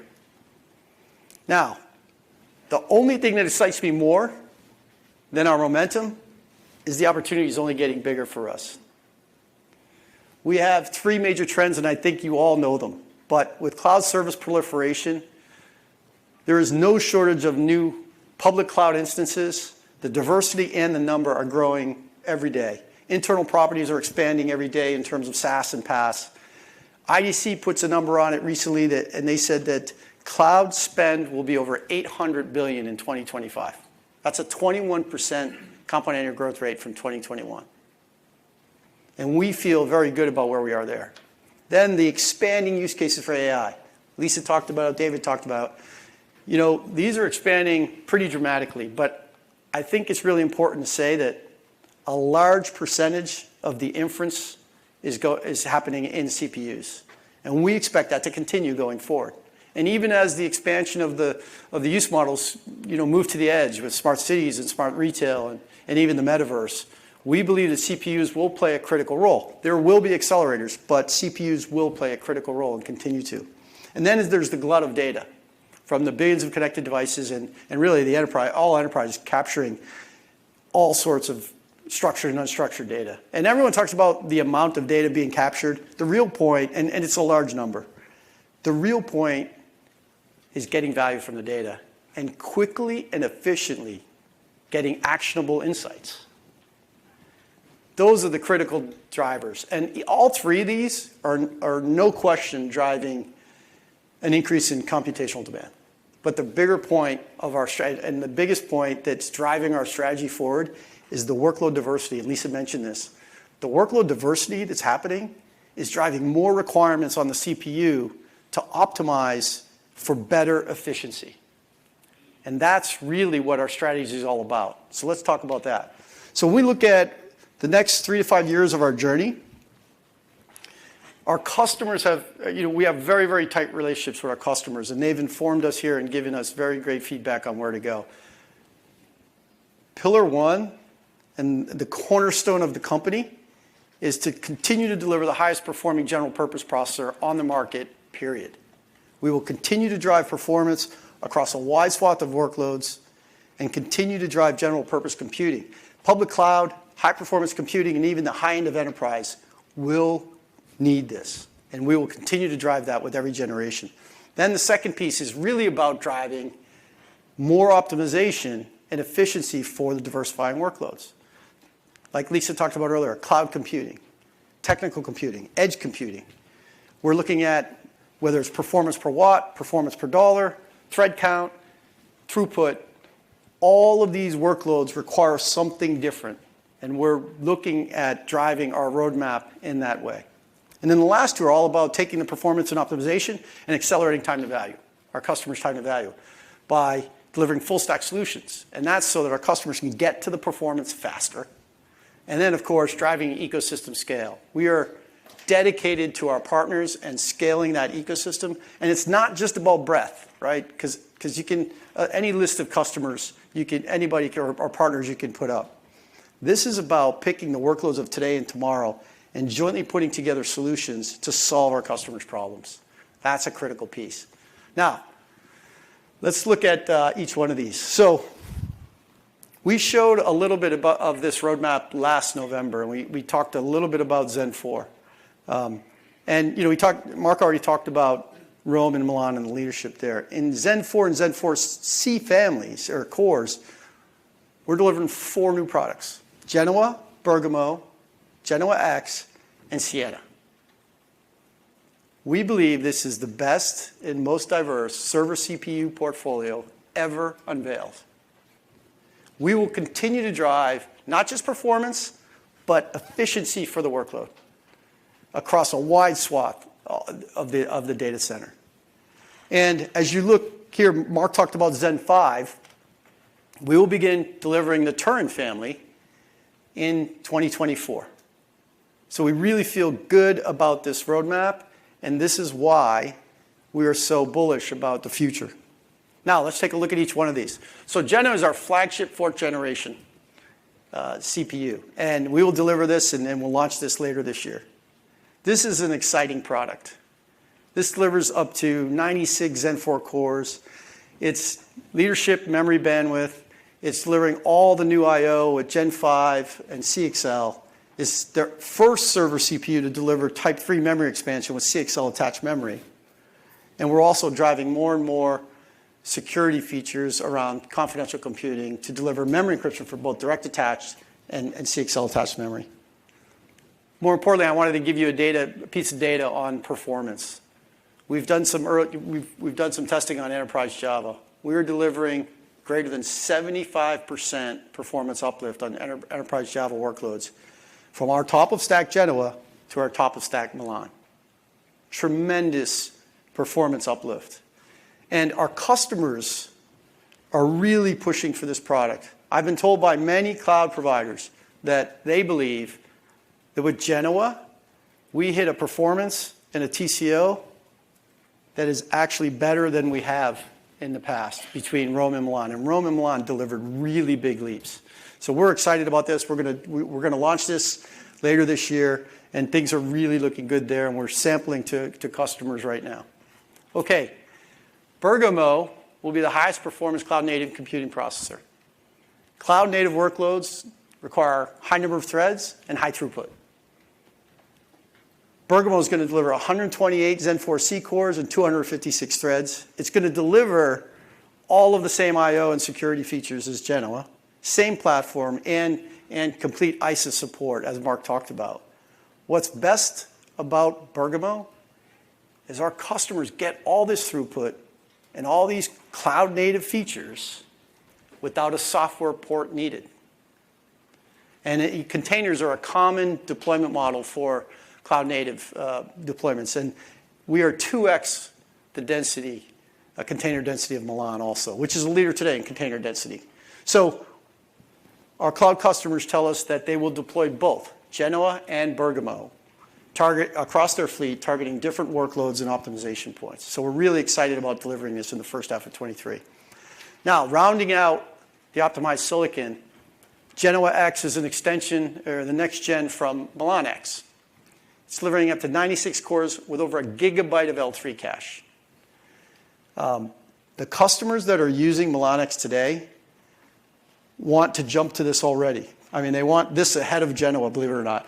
There's just a lot of pent-up demand for this and excitement. It's, again, targeting technical computing and relational databases because we believe that added L3 cache will give even more benefit and lower latency for some of the relational databases out there. And that's coming in 23. And then Sienna. Our customers talk to us about the edge and telco. And as the network virtualizes and the edge gets built out, they're looking for better performance per watt and better performance per dollar. We designed Sienna for this. We're delivering up to 64 cores in a low-cost platform, and we've optimized it for both performance per watt and performance per dollar. And we'll be delivering this in 2023 also. Okay, now switching gears a little bit to solutions, and solutions are a really broad topic, so I want to go back to the two that I talked about earlier, database and analytics, and the glut of data and then AI. So we have right now about 55 solutions, fully CAD solutions with our OEM and ISV partners out there targeting relational databases, data analytics, data lakes, and it's delivering over 60 world records. And the reason why I call out the records is, I talked about earlier, the whole point of data is to get those actionable insights really, really quickly. So we're now porting these to Genoa for our launch later this year. And then in AI, we continue to look at both hardware and software optimizations for EPYC for inference and all the expanding AI use cases. I'm happy to talk about ZenDNN, and David mentioned it. This is our own software optimized for EPYC. It's integrated with all the industry standard frameworks. It delivers optimization for graph and computational models to deliver higher performance inference on EPYC. And today, it's deployed across multiple cloud vendors, and they're seeing very nice performance uplift on recommendation engines. Now, Victor's going to talk a lot more about AI and the broader picture for the company across CPU, GPU, and adaptive accelerators. But this is a focused piece for EPYC that we've been working on for some time. Now, the fourth and final pillar is really about this ecosystem. And as I mentioned earlier, we're driving, with every generation, we get tighter relationships.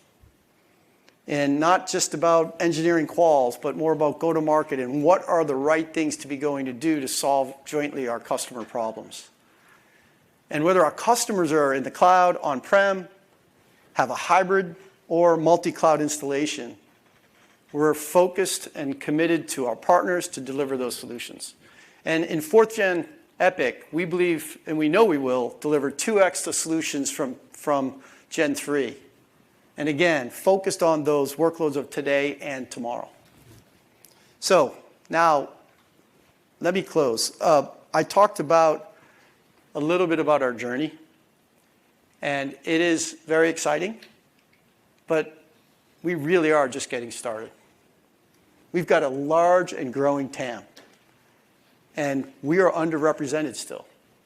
So the opportunity is very big. Secondly, we have leadership and momentum today across all of the key segments, and we're continuing to see that. And then lastly, we have this expanding portfolio that we're going to drive both optimized silicon and software and solutions to go really deliver across a wide swath of workloads an optimized solution for our customers.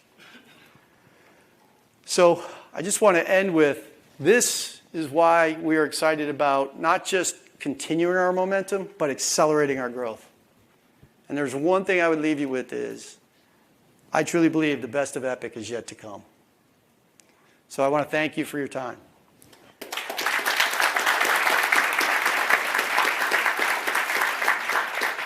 Now I want to introduce Forrest Norrod.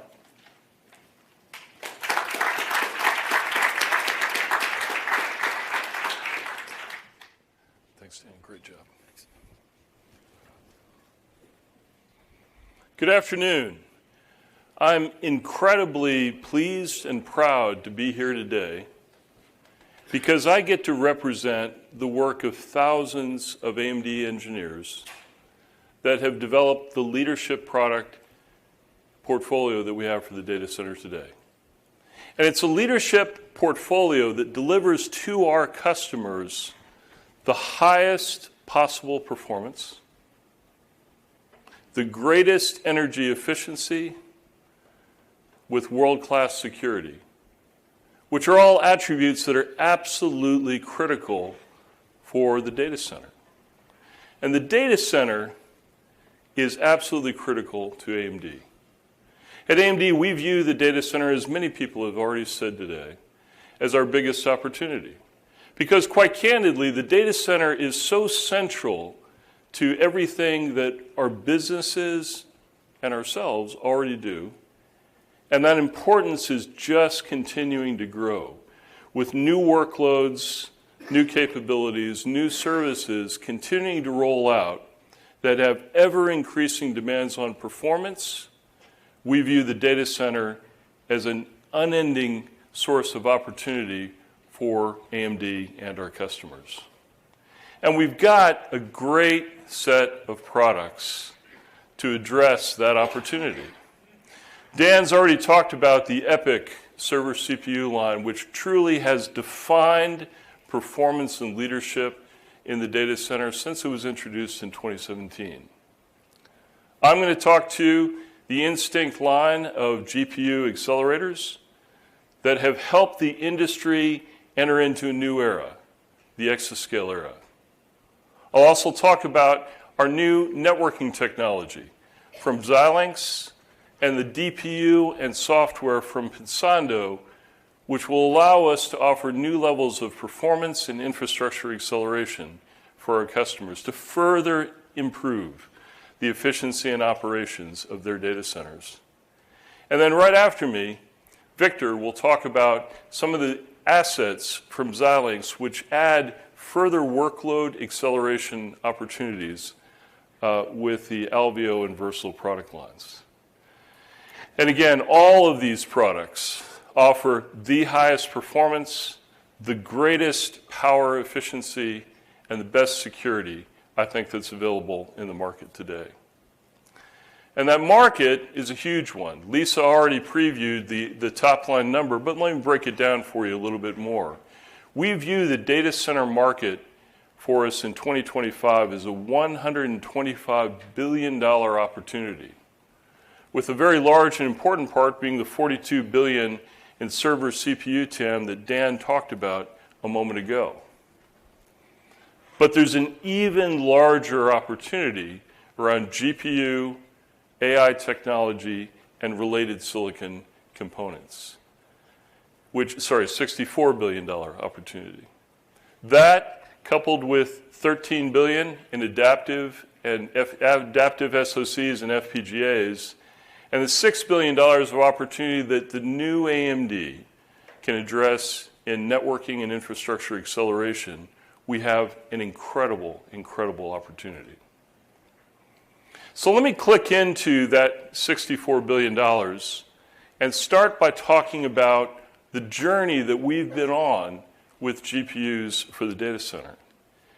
David's already talked about the foundational architecture, but that foundational architecture, CDNA, which his team started back in 2017, came to its first culmination with our MI100, the industry's first data center optimized CPU, where we got rid of anything that wasn't relevant to the data center and really focused in on compute leadership to power, primarily with the MI100, HPC applications. And it was a great place to start. We saw good results with that building on those, we built the MI200. And the MI200 is a fantastic part. It's that part that led to the first exascale supercomputer, and it's the part that's beginning to democratize AI training in the data center as well. It's the first multi-die GPU and the first GPU based on our CDNA2 architecture. And in a moment, I'll take the lid off the next generation of the Instinct GPUs, the MI300. And it is an amazing part. Hopefully, David's already given you a little bit of a taste for that, and hopefully you're as excited as I am about it. But it's a truly amazing part that's going to continue to redefine performance and efficiency leadership in the data center. But talking back on the MI200 is a great part. It is absolute leadership in HPC performance today, offering a 2 to 5x improvement over the nearest competitor on many important HPC benchmarks. It's all based around that third generation Infinity architecture that Mark and David talked about, and was the first product to bring that CPU and GPU memory coherence to the standard data center market, providing exceptional system bandwidth and performance, and pointing the direction of the way that new software architectures are going to be built and deployed for accelerated computing in the data center, not just for the GPU. But the most important part, the most exciting part about the MI200 is what our customers have done with it. Because the MI200 has absolutely unlocked the exascale era. It powers, along with a customized Milan part, the world's #1 supercomputer. The Frontier system in Oak Ridge National Labs, built in conjunction with our partners at HPE Enterprise, delivers in its first top 500 run 1.1 exaflops, 1.1 quintillion floating point operations per second, which is a staggering amount of computational power. It also powers the world's #1 green supercomputer. And as Dan already said, AMD powers 8 of the top 10 most power-efficient supercomputers in the world. And it powers the world's #1 AI supercomputer with over 3 times the performance of the next closest machine. The progress the teams have made in HPC between EPYC and Instinct have been incredible over the last couple of years. And I'm very, very proud of what they've done and very proud to be able to represent that to you. But it's not just about HPC with MI200. MI200 is also making great strides with the ROCm 5.0 software that David talked about being production ready for AI. MI200 offers leadership today in AI performance, delivering 1.2 to 1.5x the performance of the NVIDIA A100 part in many of the most interesting and largest AI applications. And that performance and that ease of adoption with the software frameworks that the teams have produced have been recognized. At Build, a couple of weeks ago, Microsoft announced that they were the first cloud company to publicly acknowledge the use and adoption of MI200 for their AI training applications for both internal as well as third-party use. And we're very, very pleased and proud to have Microsoft as a partner with us on this AI journey. But the journey doesn't stop with the MI200. The MI300 is a truly amazing part. And we believe it points the direction of the future of acceleration. The MI300 is an APU. It combines in one package Zen 4 CPUs, the latest generation of CDNA 3 GPU technology, Infinity Cache, Infinity Architecture 4.0, and a large pool of very high-speed HBM memory. That memory is shared, as David said, between the CPU and the GPU, allowing them to communicate freely without the performance or energy overhead of redundant memory copies. It's designed for leadership memory bandwidth, leadership application latency, and delivers substantial power savings over alternative architectures. And we're going to be very pleased to talk more about this as we get closer to the introduction, because the MI300 will deliver over 8 times the AI performance of the already leadership MI250. This will be available next year. So very proud of this part, more to come. But now I want to lift our gazes from the engines that we've been talking about, the CPU and GPU engines, and consider the other challenges of the modern data center. The modern data center, the software-defined data center, is an amazing place that is far more agile and performant than it's ever been. But it's got a new set of challenges with the technologies that have given that agility. In cloud, if you take a look at most large public clouds, a very large proportion of the compute power that's inherent in the systems comprising the cloud doesn't go to the end user applications, doesn't get applied to the internal properties, search, video servicing, whatever. Instead, it gets consumed by the infrastructure services required to provide the cloud service in the first place. To the networking, security, and storage services that you need to have in a cloud. But that's still an incredible overhead burden to pay. Likewise, the shift of computing to the edge that several of my colleagues have already discussed is exciting. It's going to provide new applications, new experiences, new benefits for both businesses as well as consumers, but it poses significant challenges of how do you manage the resources, the data, how do you secure compute and data when it's been pushed outside of the protected walls of a data center all the way out to the edge. And then lastly, that explosion of data that Dan talked about earlier is very real.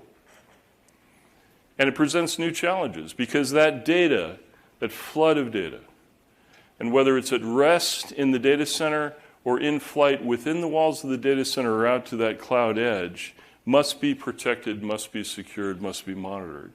Significant challenges to the software data center. And so to address some of those challenges, we have been focused on building up the AMD portfolio of networking technology. And we've got 2 great additions to that with Xilinx and with Pensando. The Xilinx team has brought a number of new technologies to us that are critically important for addressing each one of those challenges. The solar flare NIC, by the way, for many of you, it's probably something that is in your company's data centers today because it is the de facto standard for high-frequency trading network interfaces because it defines low latency and high performance for those applications. The Alveo line of FPGA-based network accelerators offer our customers the ability to customize the networking flows and to drive ultimate performance for them. And then the recent addition of Pensando brings us a very flexible set of hardware and software to allow us to offer that same level of agility and, in fact, on even more concurrent services to a broader range of customers. So that Alveo NIC, that adaptive network acceleration, is in production today with a number of hyperscale customers that use it to precisely craft the networking flows and offer the security services that they need to secure and accelerate their services. This is a part we're very proud of. We're going to see the next generation of it coming out in 2024. We'll continue to offer this level of differentiated solution for those that desire the ultimate in control and performance on their networking flows. And then the Pensando acquisition brings us not just an incredible team that Lisa already talked about, one that has a rich heritage in developing systems and networking solutions, but they've crafted the world's most intelligent DPU that's also, quite candidly, the highest performance DPU on the market today. It consists of 144 P4 packet processors that are domain-specific, workload optimized to efficiently process networking and data flows, and can accelerate not just networking, but also storage, security, and other applications. Supports tens of millions of networking flows, and offers support of those services at line rate with multiple services active simultaneously. The second generation ELBA DPU is in production today with large hyperscalers and across a broad range of applications. But it's not just about silicon. The heritage of that team, as I said, is in systems. And the Pensando team has created, and is now part of AMD, a complete set of software services to accelerate virtually every infrastructure service required in the modern software-defined data center, from networking to security, from telemetry to firewall. And the software is a complete stack that can be adopted as is, or can be easily customized by a customer to add their additional value or to tweak it as they need to. It's also designed for the reality of the data center operations today. For example, it can be updated in place with no disruption. System can be live, DPU can be operating, you can add or subtract features, implement bug fixes, change the software without bringing down the system or the networking traffic. A truly amazing solution. You put it together and the DPU acceleration hardware and software can be applied in a large number of places.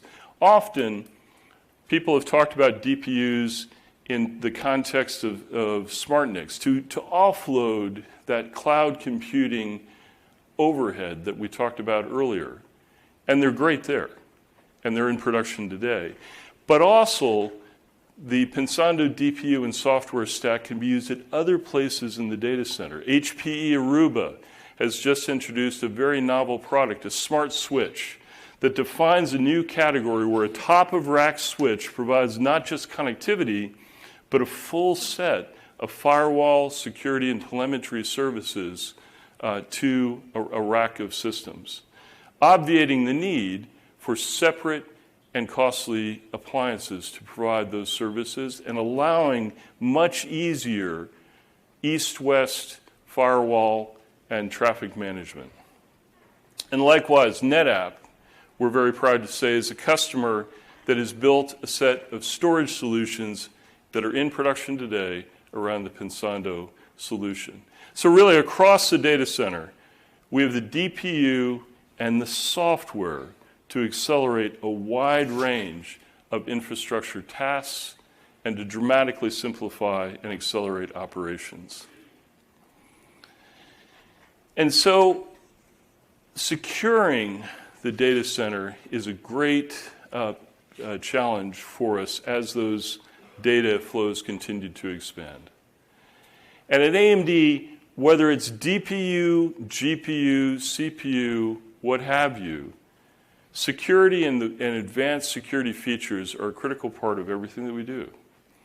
And so I'm pleased to say that we now have the broadest set of security technology that we've ever had, and a set of technologies that allow us to secure the node, to secure the server from boot, to offer our web or cloud customers the ability to offer confidential computing, which is a differentiated solution that allows a cloud customer to offer to an end customer the serenity of knowing that that end customer controls that environment even if they don't trust the cloud company itself.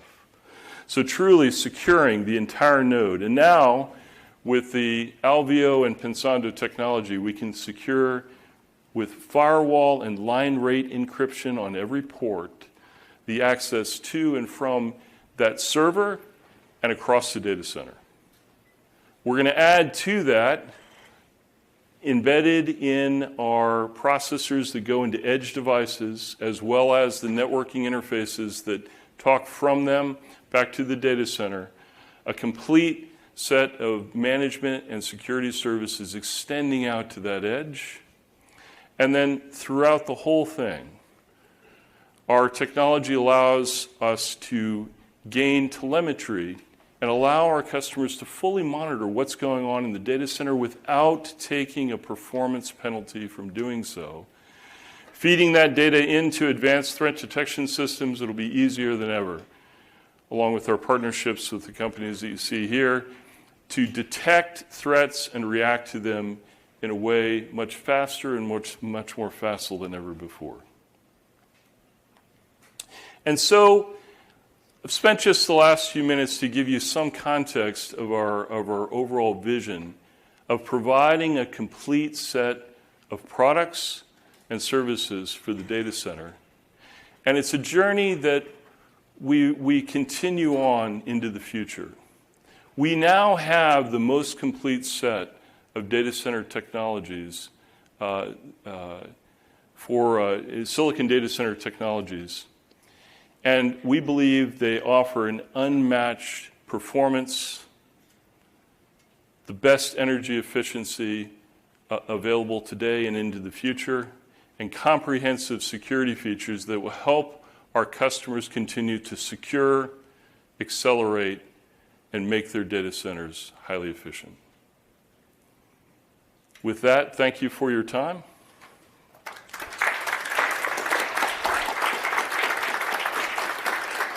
And let me introduce Victor Penn, the head of our Adaptive Embedded Computing Group.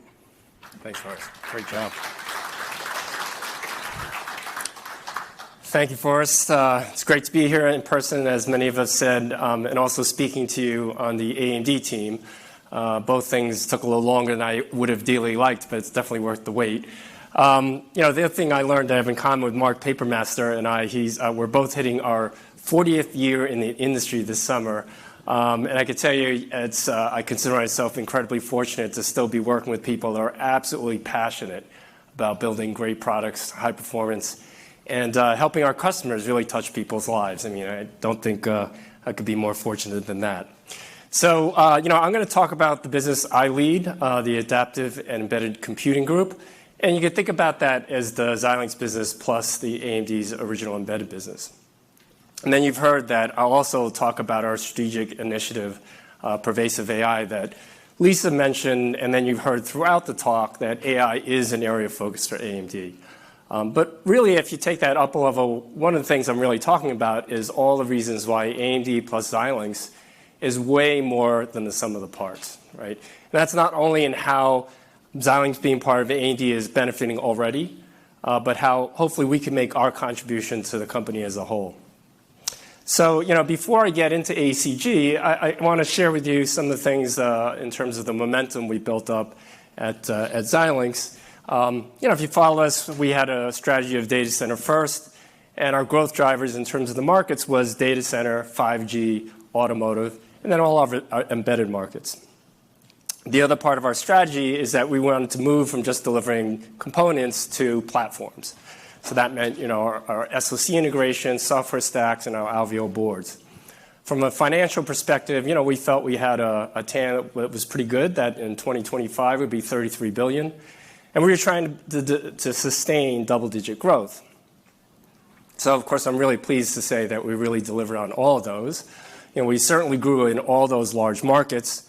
We've doubled, well, actually, I should say we grew over 20% year on year on a pro forma basis if you look at Xilinx's fiscal 22 versus fiscal 21. And we've eclipsed our design wins and pipeline in terms of zinc and boards and platform kind of designs compared to our pure FPGA silicon. So the thing is, now as part of AMD, we're really going to build on that momentum, and both our opportunity is greater, and I think we're really going to accelerate our growth. So the mission's really quite simple. We're going to exceed our customers' expectations with high performance, adaptive, and intelligent solutions for the data center, the edge, and endpoints. And you should think about that. You've heard a lot of discussion already, of course, about the leadership that we have in data center, intelligent edge. When you talk about endpoints, you're going to hear later about our clients, but you could also think about it from embedded space, right? You heard Dan talk about telco cloud. This probably kind of gives you a sense of where there is synergies. In terms of edge, Forrest talked about it. You have to have a lot of processing because a lot of latency issues and things that you need to do there. You could also think about an edge device as a car or a base station, right? And cars are also going to talk to base stations. And endpoints, it's not just client devices and things of that nature, but it could be a smart camera, motor control, all kinds of sensors like in the car, LiDAR and radar. So we really are, you heard Lisa remark about end-to-end. We are going to deliver end-to-end of all forms of computing. And the strategy is quite simple. Continue to deliver leadership adaptive compute products and technology. If you've heard me speak before when I was with Xilinx, I never said that adaptive computing was the end-all be-all. Computing on CPUs is going to always be driving a lot of the workloads as in GPUs. But I've always said that in a world of change, adaptability is really an incredibly valuable attribute. Right? Change is happening everywhere. You hear about it. Forrest talked about it. The architecture of a data center is changing. Talk about it some more. The platform of a car is totally changing. Industrial is changing. There's change everywhere. And if hardware is adaptable, then that means not only can you change it after it's been manufactured, but you can change it even when it's deployed in the field. So to use the car analogy, it's sort of like you do over the air up to firmware. You can change these at the architectural level in the hardware with adaptability. So that's going to be really important. We continue to innovate in adaptability. But of course, we're going to do our part in the data center. Right? You heard Forrest talk about our Alveo and SolarFlare Smart NICs. But we also do compute acceleration. You've heard a lot about us saying, matching the right workload to the right architecture is really important. CDNA and RDNA, of course, Zen is still doing an incredible amount of lift. But also, Alveo acceleration cards, because basically, just as Forrest said, Pensando Smart NICs on the fly while it's being in operation, you can change what it's doing. You can do that with Alveo compute accelerations, right? So we'll continue to drive that, and certainly AI. The other thing about adaptability is that you can customize these solutions. More and more customers are expecting you to deliver something that is tailored to their needs, right? Whether it's really because they have to optimize their network for exactly the traffic and the workload they're running in the data center, or it's because they have special security needs So it's also really important in terms of allowing people to have tailored, customized solutions. And then, of course, we're going to continue to be absolutely committed to all the embedded markets we serve and drive greater growth there, because now I could offer those customers that we worked decades to sort of build their trust and understand their businesses with a much broader product portfolio. Much broader product portfolio, including the capability to even deliver customized, optimized solutions. And, we're looking at a TAM long-term about $105 billion. So that's more than 3x what I said we were pretty proud of when we were part of Xilinx. And you can see, we're still looking at the same major growth drivers, right? By the way, that $13 billion was included in Forest. But I just wanted to show again that we're going to do our part in the data center. Communications infrastructure, very large growth, automotive growth, and then, of course, across all that embedded applications. And again, the common theme here is we can offer our customers tremendously more value. So I'm going to walk you through each of those very quickly. I already talked about compute acceleration. Maybe I could just give you an idea of some of the things that we are accelerating in the data center. As you know, we're deploying a couple of different cloud services in terms of FPGA as a service. We're definitely getting some traction. We've done genomics acceleration, lots of streaming video, data analytics, graph analytics, and things of that nature. And AI. Adaptive SmartNIC, Forrest already discussed it. And I think, again, the big picture of that transformation that's happening in the data center is, on the compute side, but you could also be limited by the network side, which we discussed. It's not just offloading cores by, removing driver code. It's also making sure that you're not bottlenecked by the network, but also storage, right? Storage and memory. So our products are both in traditional storage controllers, as well as computational storage, which you can actually do processing where the data is stored at rest, really at rest. And we're also used in general purpose, right, just in terms of the system level things. So because of all these things, we're deployed at 10 of the largest hyperscalers, and we've got lots of deep engagements going on, particularly in the AI space. Communications, as if you follow us, you know that we're really strong in radio. We're deployed in 6 of the 7 top 5G wireless. Our Versal with AIE is deployed in 5G in multiple deployments in all geographies. We have exposure also to Open RAN. Of course, you heard about virtualization and vRAN. As you start going into it, we weren't participating as much in DU and CU. Then in the core wired networks, we had a good position. But today, as part of Xilinx, you heard about what we could do in terms of EPYC and Telco Cloud. We could really go and supply all the processing, that signal processing end to end, from when it hits the antennas through to the radio, through the DU, the CU, into the core networks and in the cloud. So again, I have a lot more to offer to our customers, and our customers in the communications areas are quite excited about it. By the way, everybody talked about insatiable demand for computes. There's insatiable demand for bandwidth as well, right? And a lot of it is streaming video, but all kinds of other data as all of these sensors and cameras are being deployed. And it's a really difficult problem because not only is it bandwidth, but you also need low latency for a lot of these applications. So disruption in this industry as well. Automotive, another really great place where we've been complementary, but putting things together, we really can serve a complete solution. I think everybody knows that the automotive platform is being completely re-architected, right? Things are getting electrified. There's been some efforts going on for some time for greater levels of autonomy and greater levels of safety, frankly. And the silicon content's increasing because there's more sensors and different diversity of sensors being included in there, like LiDAR, radar, all kinds of cameras, front-facing surround cameras, and so forth. At the same time, there's also cameras actually pointing inside the vehicle for things like occupant monitoring systems, for safety, drowsiness detection for drivers, but also immersive, really exciting experiences, including, gaming-level kind of quality experiences. Because once things get more autonomous, I guess, you're kind of like a, captive audience, so to speak, right? So, the AMD Classic, if you will, side of the team had really great strength in IVI, leveraging their incredible graphics technology. We had strength in ADAS and all those sensors, right? But, the architecture of the car platform is moving towards a lot of those diverse sensors, but then more power in these domain controllers that are centralized that really are going to require an incredible amount of computes. We can offer the compute for the whole platform now. Intelligent sensors, data aggregation and pre-processing in the central module, but now we can do the heavy lifting with, embedded Ryzen or EPYC, as well as immersive experiences. So this is a no-brainer. Of course, we've had many decades of experience delivering to automotive suppliers, so we could also help the company overall understand what it takes to supply, say, the top 10 manufacturers, both the tier ones as well as some of the direct OEMs.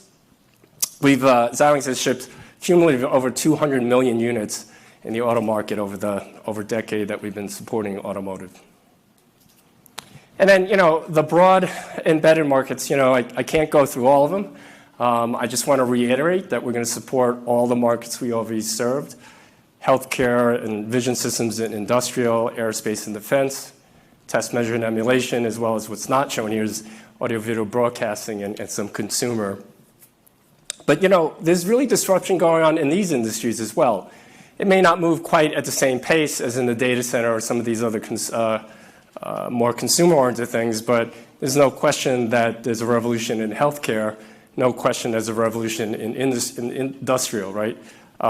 Just to talk about industrial for a moment, because that's another area where there's great synergies. There's more and more, not only because of digitization and things like disruption and supply chain because of COVID and so forth, there's just more automation going into industry, right? There are more cameras for inspection systems, more robotics, just more automation, machine learning is being used for predicting maintenance. That's generating huge amounts of data. Now, if you're controlling precision robots doing things, you can't send that all the way up to the cloud because of the latency. So that's requiring really fast edge servers, right, deployed to control what's happening on the factory floor. Xilinx could not have served that business before. We're engaging with some of our top customers who are talking about, wow, this is great now that you're part of AMD. You guys have already been great in the robotics and the motor control and the smart cameras. Now you could deal with the server, located there and then going up into the cloud, right? So that's an area of disruption. That's another big opportunity for us. In healthcare, we shipped over 5 million units just in the last 12 months. Everything from monitoring systems to a lot of imaging systems and even robotic surgery systems. So, we have over 6,000 unique customers in these markets, and it's just a great thing that we can now bring them more value with this incredible product portfolio and help them through these transitions. And every one of them are using AI too, by the way. Okay, so like all the other businesses, the reason why we've had great traction is because we've had really leadership roadmaps and we've been executing. So, you've heard me talk in the past, if you followed Xilinx, that we executed not on silicon, but on software and so on. I'm just going to focus on the silicon roadmap. And as you can see, if you look at the adaptive silicon, we're on 7 nanometers. I know many of you are familiar that we've had Versal for quite a while. But the thing about it is that we have so many subfamilies that are optimized for different markets, in some cases right down to a specific application like 5G radios, that we continue to roll out more of these families that have special capabilities for those targeted areas. So like Versal, we just rolled out HBM. We'll be rolling out AI, Versal AI with high-performance ADCs and DACs for radios. And then the AI Edge is really tuned more for like automotive applications where you do need image, real-time image recognition and so forth, plus all the other programmability. So 7 nanometers is our leadership. Just so happens also on the embedded processor side, we're at 7 nanometers as well. And it's a similar story. Like, it's not as critical to move to the absolute leading edge node right away, as long as we continually deliver capability and value, and they value long life, and they value high quality and reliability. That said, we are going to be moving to advanced nodes, right? So what you can see is on the embedded processor side, we'll be moving to 5 nanometers in EPYC and 6 nanometers in Ryzen. On the adaptive silicon side, because again, we're still rolling out some more Versal products. Indeed, we're actually even still rolling out some 60 nanometer products. So the MPSoC product line has been tremendously successful. We're going to take a little bit longer, but then we're going to leap all the way to 3 nanometers. And what you could expect, I'm not going to share the details today. Stay tuned for it when we get closer. But you can certainly expect significant uplift in the architectural performance and the capabilities, the power efficiency. You hear that as another common theme throughout, because it actually almost doesn't matter at what operating point you're operating at. You're generally power limited, right? Either literally power delivery or thermal heat removal. So you're always going to hear us talk about both performance and power efficiency. And then, same thing for the EPYC and the Ryzen embedded processors. So we're going to continue this trend of leadership across even for our embedded markets. So putting this all together, as I said, at Xilinx, we actually did a pretty good job of building up some momentum behind our business and driving the adoption for adaptive computing. As part of AMG, really, I think our growth is going to accelerate. And that's going to happen as long as we keep delivering leadership adaptive computing products and complete platforms, right? The silicon, the software. I didn't talk about that much today, but you'll hear about it actually in the next part of my talk. We feel we've definitely sustained double-digit growth. And really, of course, what we bring to the company as a whole, as you heard Lisa say, is diversification in these markets, fantastic customer relationships and domain knowledge. And it's great that we can contribute both, and technically as well as financially. So I'll kind of go on to the second part of my talk. In terms of those opportunities, Lisa shared these are the major areas.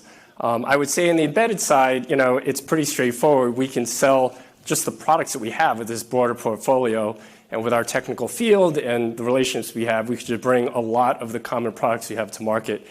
So we'll definitely be doing that. On the automotive side, as I mentioned, that now we can actually integrate and cover the entire auto platform. That takes a little bit longer, as people know. Auto development cycles have been accelerating, but they still take a little longer. But once they do ramp into production, they live for quite a long time. So we do see growth in the long term for that.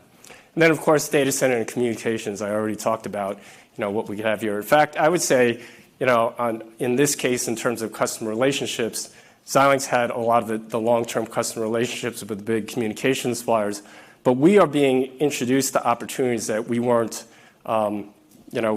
exposed to before. Now that we're part of AMD, because of the breadth of the technology, because of the capability, like Mark discussed, in terms of chip integration and other forms of integration. So clearly see synergies there. But the largest by far, as Lisa mentioned, opportunity we have is in AI, both inference and training. So I'll talk about pervasive AI next. So everybody talks about AI, right? And it's been going on for quite some time. The truth is it's a really big business. It's moving very fast. But we're still actually in the early innings of AI being truly pervasive, right? And when it does, the world is going to change in very profound ways. I mean, it has already, but it's pretty early days. I think what may be a little bit surprising, too, is how well AMD is positioned today. You heard it throughout people's presentations of what we're doing, how we're increasing performance by factors. But let's talk about coverage in terms of applications. So that's what I mean by pervasiveness.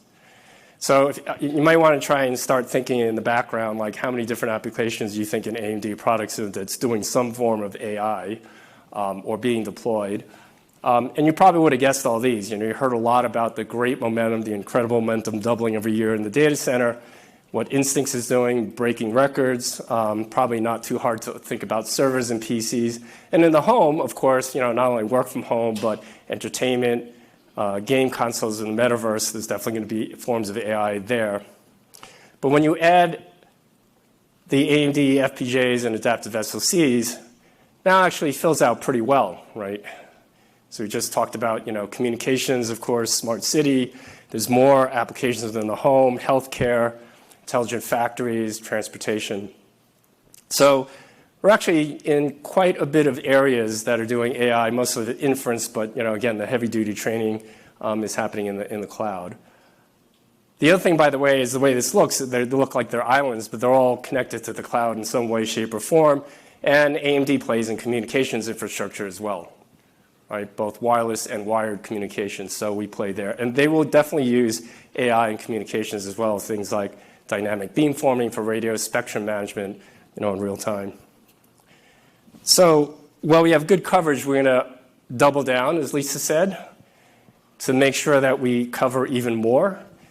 And that takes two parts. One is we're going to leverage all the IP we had. You heard about the roadmap that David described in CDNA, very ambitious roadmap of increasing by factors, generation to generation. You've heard me mention AIE before, but maybe it's good to sort of walk through that architecture and why the scalability of that architecture and what it does that maybe in a little contrast to what's happening in GPUs is really important. And once we integrate some of that IP, that XDNA in broader places, then we'll get broader coverage of neural networks. When talk about change, right? Like if you follow neural networks, like every week or so, there's a new neural network, and they're definitely increasing in complexity and size. But last but not least, you can't just, you heard David talk about it, you heard multiple people talk about it. It's not just about the silicon, you have to have the software, right? So I will talk about, Lisa mentioned, a unified AI software stack for developers, both to utilize this very broad portfolio. So to start off with, Lisa mentioned XDNA, and the way you can think about that is these are the core IPs, architectural IPs, that differentiated Xilinx. So of course, the FPGA fabric, we invented the FPGA. That is the most general hardware accelerator, whether it's AI or non-AI. We're going to continue to innovate there. But let's focus on the AIE. This is a relatively new, right? It was only introduced in Versal. It is deployed in production today. You could think of it as a tiled arrayed architecture. And each tile has a very powerful execution engine together with local memory and local data movement. And it scales really well because the size of the array, you could scale up or down depending on the performance, power, and cost point you're trying to hit. And so, for instance, the very largest, the first Versal family product memory we put out had an array of 400 of these. But later on, you'll hear that we're integrating into more cost and power sensitive areas where we might be integrating only tens. It's sometimes referred to as a spatial architecture, but I'll focus on the data flow architecture because that works really well with AI, and I'll explain that in a moment. The other thing it does is like the cartoons make them look similar. They're not really similar when you go one level down. The reason why we wanted to make it look similar is because the decades we've had of experience of taking tens of thousands of customer designs and compiling it into FPGAs, some of those optimizations in space and time are the similar optimizations that we use when we compile neural networks or other kinds of algorithms, signal processing into the AI engine. So that's a really important aspect, and I think that's something that's unique to some of the expertise we've had.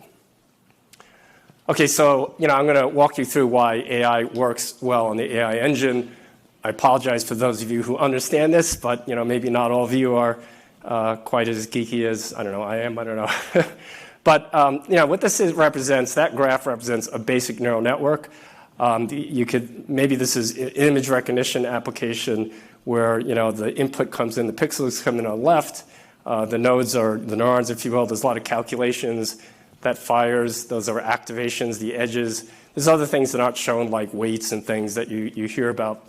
Collectively, all that data is parameters. And the data executes layer by layer, if you will. So if you will, the data flows across the neural network, and then in the output layer, it says it's a cat or a dog or whatever, right? So this is, again, kind of a cartoon of how that would actually get compiled into all those tiles of lots of distributed memory and execution units to process what that's happening. And the data just flows, right? Now, traditional architectures are more memory-based, right? Like you fetch data from memory, you do an execution, you put it back to memory, you fetch it again, you move back and forth. Moving that data back and forth to memory burns power, loses time, so it's not really good for streaming kind of architectures, streaming kind of problems like this. So that's one thing. The other thing, I won't go into detail, but I mentioned is sparsity. Networks aren't fully connected, right? So, and also some things about the weights. If you could take advantage of those attributes of sparsity, it also helps your performance and your power efficiency. So the takeaway here is the AI is very high performance, very energy efficient. And because it's adaptable, we can change the connectivity of the tiles at the hardware level. You could also customize it for different workloads. Indeed, AI Engine, as I mentioned, is being used for 5G base stations. Okay, so how does this help us in terms of our strategy? The second element of how do we make sure that our product portfolio can cover the broadest set of neural networks, but also applications, because different types of applications like recommendation engines or image classification or natural language processing use different kinds of neural networks. Well, right now, we have really pretty good coverage. You heard Dan say that an awful lot's being done still on CPUs, and with ZenDNN, that gives you factors, and you'll continue to do things in terms of mostly inference, but even for small models training. Now, RDNA and CDNA, so Radeon and Instinct, that does all the heavy lifting for training for sure, but also even inference for really larger models. And Versal AI is doing both, mainly inference, right? And it extends from low to sort of large models, but not quite as large as, say, what Instinct could do. We're generally also doing scale out. Once we start integrating AI in more of our products and we go to the next generation that you heard us what we're going to do, we cover a tremendous more of the space across the model. And this, by the way, is, well, these models are still getting larger, right? So some of these transformer models today already have hundreds of billions of parameters. And they're talking about transformer models that's going to have 1 trillion parameters, right?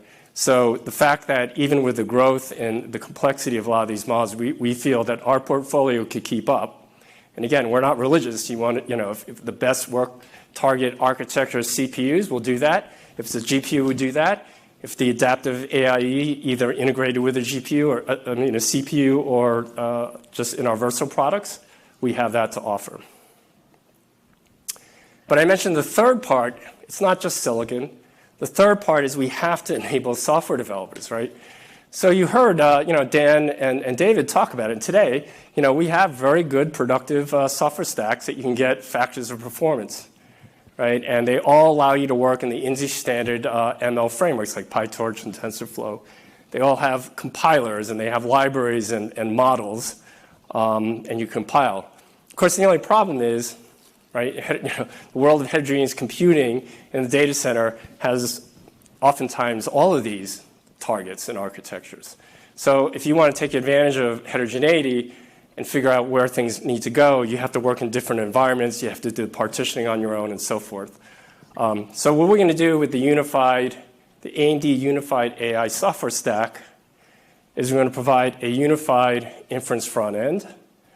Again, you can interface to all those industry standard frameworks, and also will allow people to use very similar development tools, like when I talked about quantization, I talked about pruning. Well, I didn't talk about pruning, but pruning is when you can eliminate parts of the network to make the performance and reduce the resource requirements of that. That's going to be all common. Okay, now I'm focusing on inference because, again, all the heavy lifting on training, for the most part, is still in the ROCm stack. But this is what we'll do first. And now people can, in the same development environment, hit any one of these target architectures. In the next generation, we're going to unify even more of the middleware, where now we're going to have commonality in terms of our ML graph compiler, have much more commonality in our library APIs and inferences. And by the way, we're going to definitely also roll out a lot more models, pre-optimized models for these targets.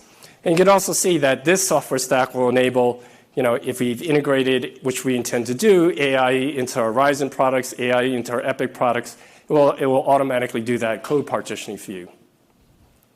Okay, so this is what I want to share today, but of course we know we're going to do much more than that. We'll be delivering application software development kits as well. We will be driving an ecosystem, and we certainly will share in the future more updates that we're going to do in terms of our training stack.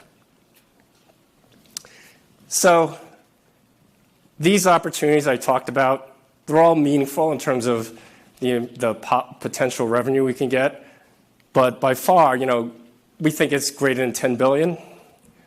By far, most of that's going to probably come from the pervasive AI that we talked about.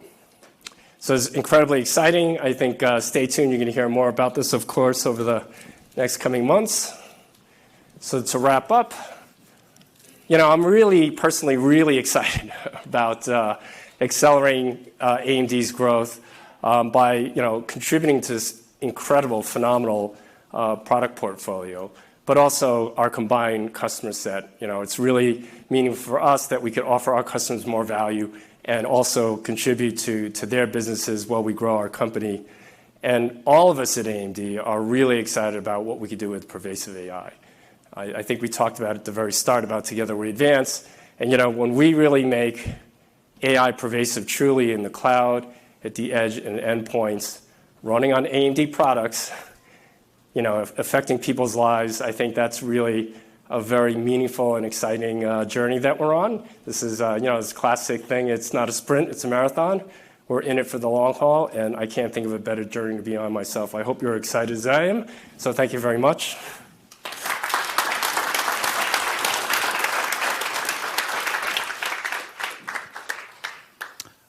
We are now on a 15-minute break. Our Financial Analyst Day program will resume at 3:15. Thank you.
Please take your seats. Our program is about to resume.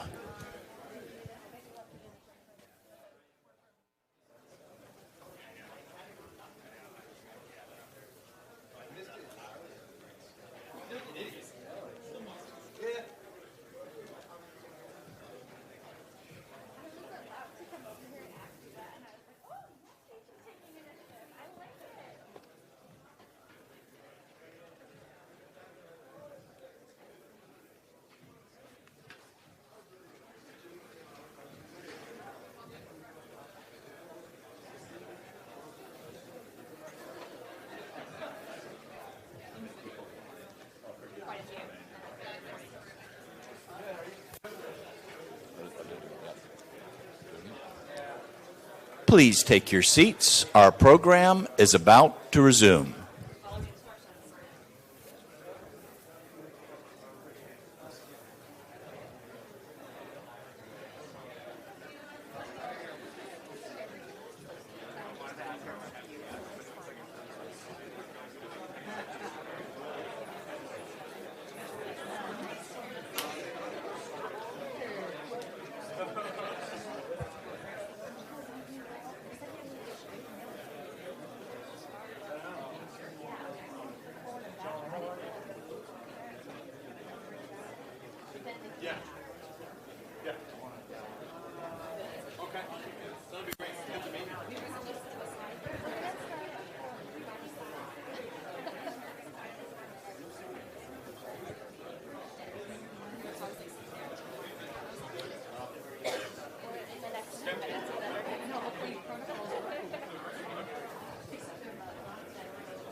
Please take your seats. Our program is about to resume.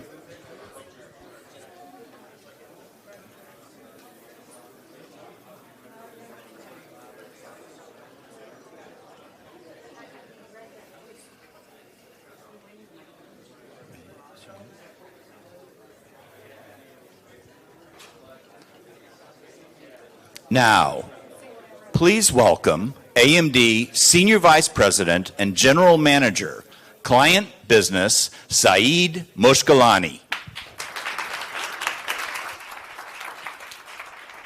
Good afternoon. Did you guys have a good break? Yes. All right. Thank you all for being here in person. It's nice to have an audience after 2 years of COVID. Earlier today, you heard about the amazing path that we are on as a company with our technologies and products, especially in data center and AI. I'm here to tell you that we also have an amazing and exciting story to share in client business. Since we last met in 2020, we have kept our promises. We have consistently gained share, and we have substantially increased our product mix in the richer part of the market, being commercial, gaming, and the premium segment of the consumer. And as a result, we have grown the business significantly. And as I'm going to show you today, we have the best products, we have a very, very strong product roadmap, and the right market opportunity to sustain business acceleration. Now, if you look at PC market for a moment, we saw that at the onset of the pandemic, PCs played a critical role as the world shifted toward working from home, learning from home, and playing from home. And as a result, we saw a huge market expansion, adding about $7 billion to the TAM. We continue to be excited about long-term market growth and market potential, with TAMs reaching to about $50 billion by 2025. We believe that PCs will continue to play an essential role with more connected consumer and hybrid workforce. As Lisa mentioned earlier, after 2 years of tremendous growth, we see pockets of softness in the market, but we are well positioned with our products in the focus segments of the market to continue our business growth. Our strategy for sustaining growth in client business pretty much has remained consistent since the birth of Ryzen. We wanted to build the best processors with leadership performance. And as Mark mentioned earlier, we are on a great path for that. We wanted to deliver superior experiences to drive consumer preference for our products. And we wanted to truly partner with OEMs and ODMs to develop the most exciting platforms in the market and expand our portfolio and market reach. We are confident that our focus on these fundamentals will continue to drive long-term business acceleration. And if you ask us how we did, for the past 3 years, we have been focused on these segments. Again, I keep mentioning them, commercial, gaming, and premium segments of the market. These have been the most exciting segments of the market, and they continue to be strong. And we have consistently executed our product roadmap, making sure that they keep leadership in these segments. And as a result, the customer preference for our product continues to be very, very strong. And the result speaks for themselves. The share growth has been remarkable. We have done well, but we have just started this journey, and we are not slowing down. Now, the role of PCs in our daily life is continuously evolving, and our goal is to stay ahead of these evolutions and create inflection points of our own. Our mobile roadmap starts with an intense focus on end-user experiences. Whether it's just pure performance, whether it's silent computing, whether it's battery life, whether it's responsiveness of the system, whether it's audio, video quality, or connectivity, we want to bring the best to the end user. And this approach has been paying off. From the hybrid worker to on-the-go gamer to the constant creator to the modern consumer, Ryzen processors continue to deliver the best notebook experiences in our today's connected lifestyle, giving us that competitive edge that we need as we grow the business.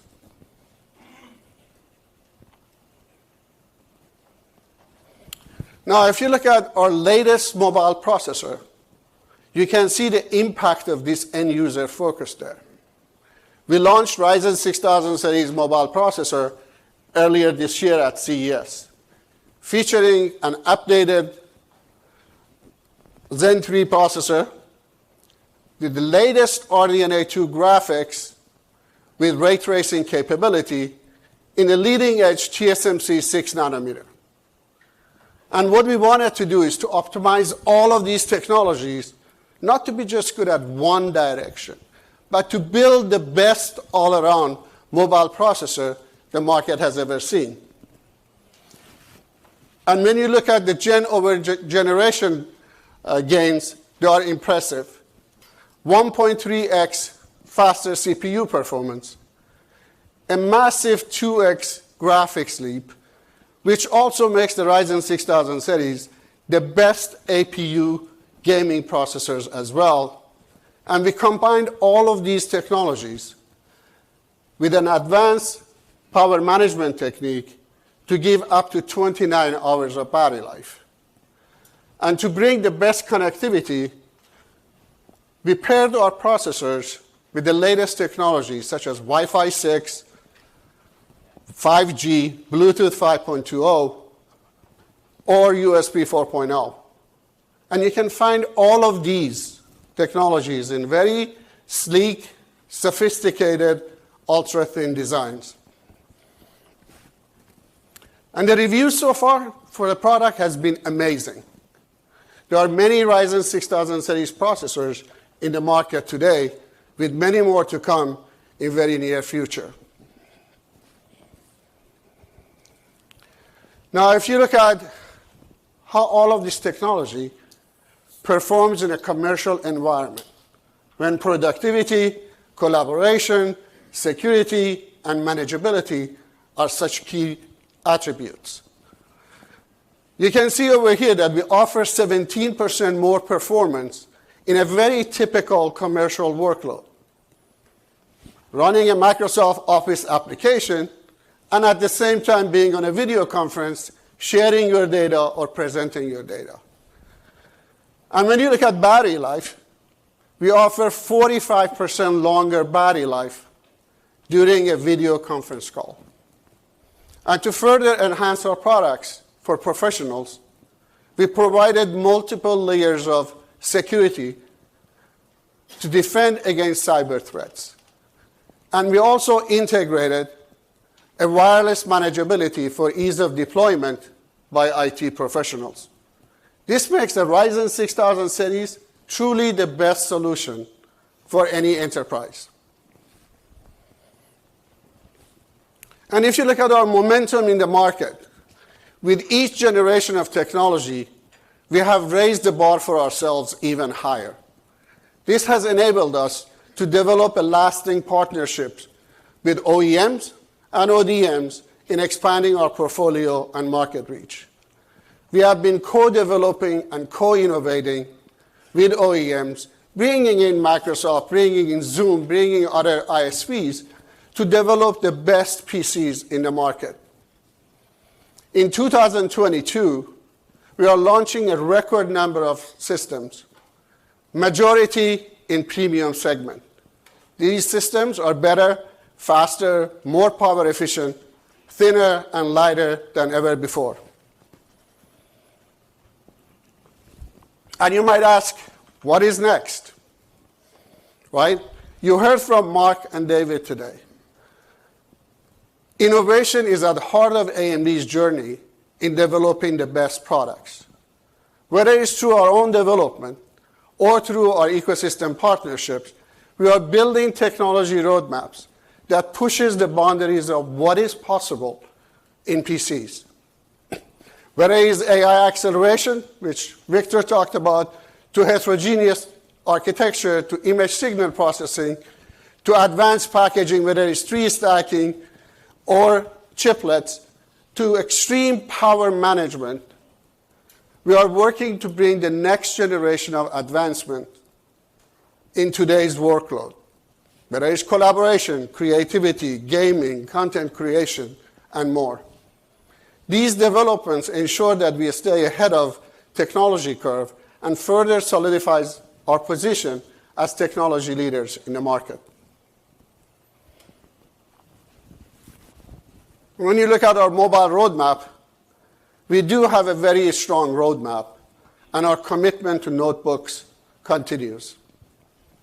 We talked about Ryzen 6000 series already, but if you look at 2023 with Phoenix Point, again, you heard Mark, David, and Victor talked in details about Zen 4, about how great RDNA 3 is, and how fantastic AI engine is.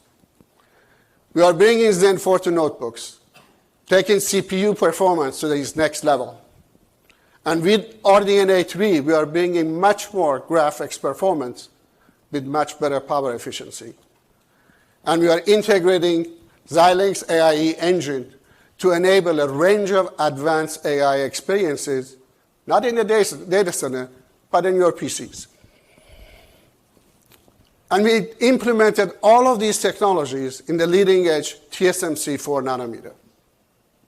And with our next product, Strix Point, we push capability and performance even further with Zen 5, RDNA 3 Plus, and the next generation of AIE engine. We will continue and strive to power the most exciting and premium notebooks in the market. I hope this gave you a little bit of an insight on what we are doing in notebooks. Now let's talk about desktop. we carry the same end-user focus here to drive our development decisions. Desktop gamers and enthusiasts are one of the most sophisticated and tech-savvy PC customers. And we design our products to meet the extreme workloads the demanding workloads for this audience. Let's look at some of these technologies. 2 weeks ago, almost 2 weeks ago at Computex, we announced Ryzen 7000 series desktop, featuring new technologies and a new socket infrastructure to bring advanced capabilities to gamers and to enthusiasts. Zen 4 was a big step over here, and Mark talked about Zen 4 in detail.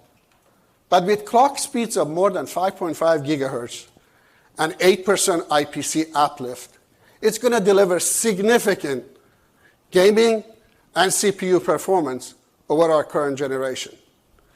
And with TSMC 5 nanometer, and again with advanced power management techniques, we are offering more than 25% performance per watt over our current products.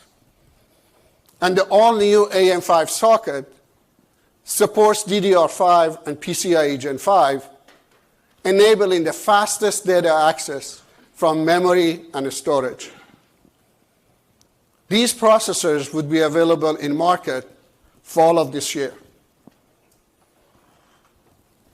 Now let's talk about workstation. This is a new market for us. Threadrippers have continued to excite the enthusiasts since their inception in 2017. What we saw in the market that system integrators were using consumer-grade Threadrippers to build high-end workstation products for their enterprise customers in M&E, oil and gas, 3D design, and so forth. We realized this unserved demand, and last year, in partnership with Lenovo, we launched Threadripper Pro. Call it a commercial grade for professionals. And the market response has been amazing.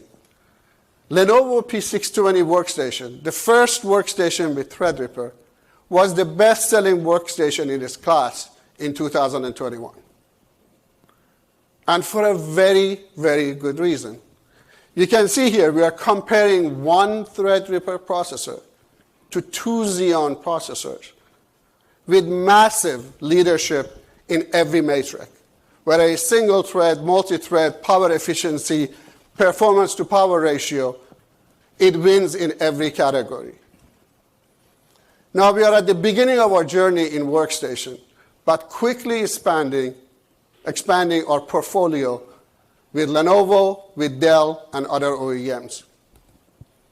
The expansion in workstation for us is another testament to our leadership in high-performance computing and a go-to partner when performance really, really matters.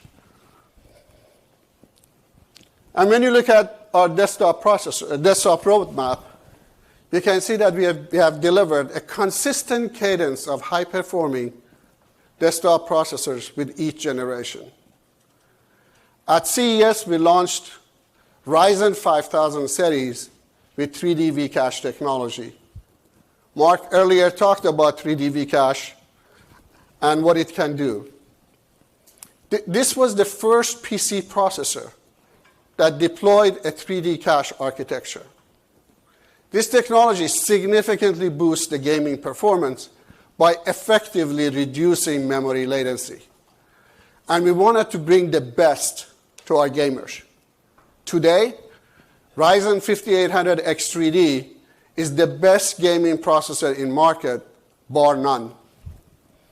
We are proud of what V-Cache technology is doing for us, and we're going to feature this in Ryzen 7000 series later this year and in the future generation. And we continue our leadership with the next generation product, the Granite Ridge family, with Zen 5 in the next advanced technology node. Our goal here is to excite gamers and enthusiasts with each and every processor generation.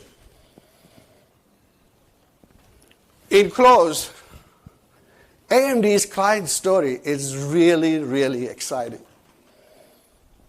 And we will continue to execute on our path with relentless focus on execution of our leadership roadmap.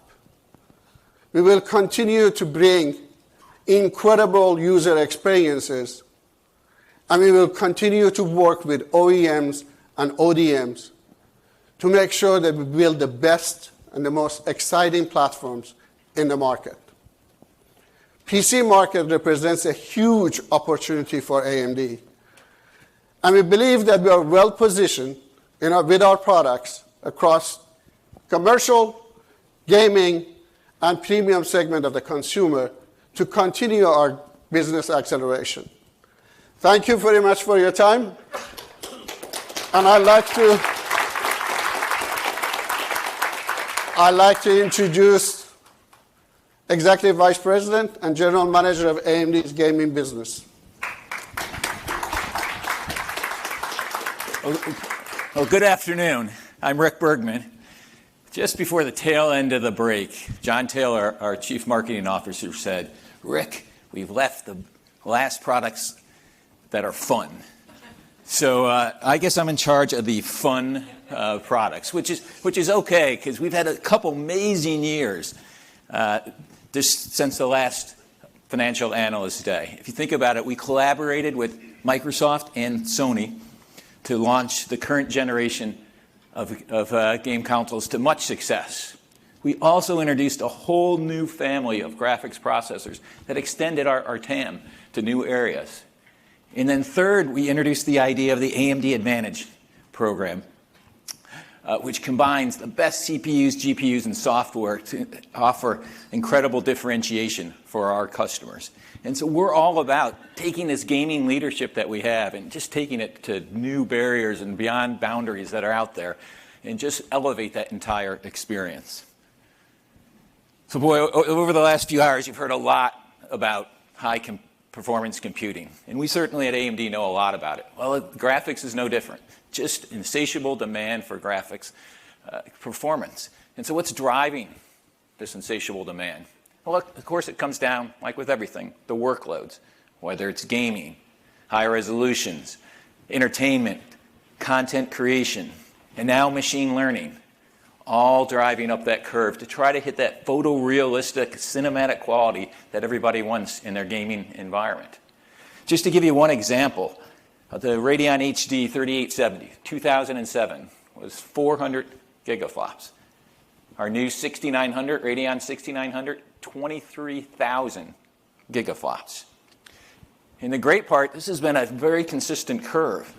But now we have something called the metaverse that's going to make that curve even steeper. And so, to solve that insatiable demand, marquee brands come to AMD. If they need high-performance graphics, AMD is the answer. And whether it's a high-end, liquid-cooled, enthusiast desktop rig for a gamer down to a very mobile phone, again, the answer is AMD. So today I'm going to walk you through our current markets as well as some new and exciting markets that we're going to move forward into. So let's start with our gaming and GPU.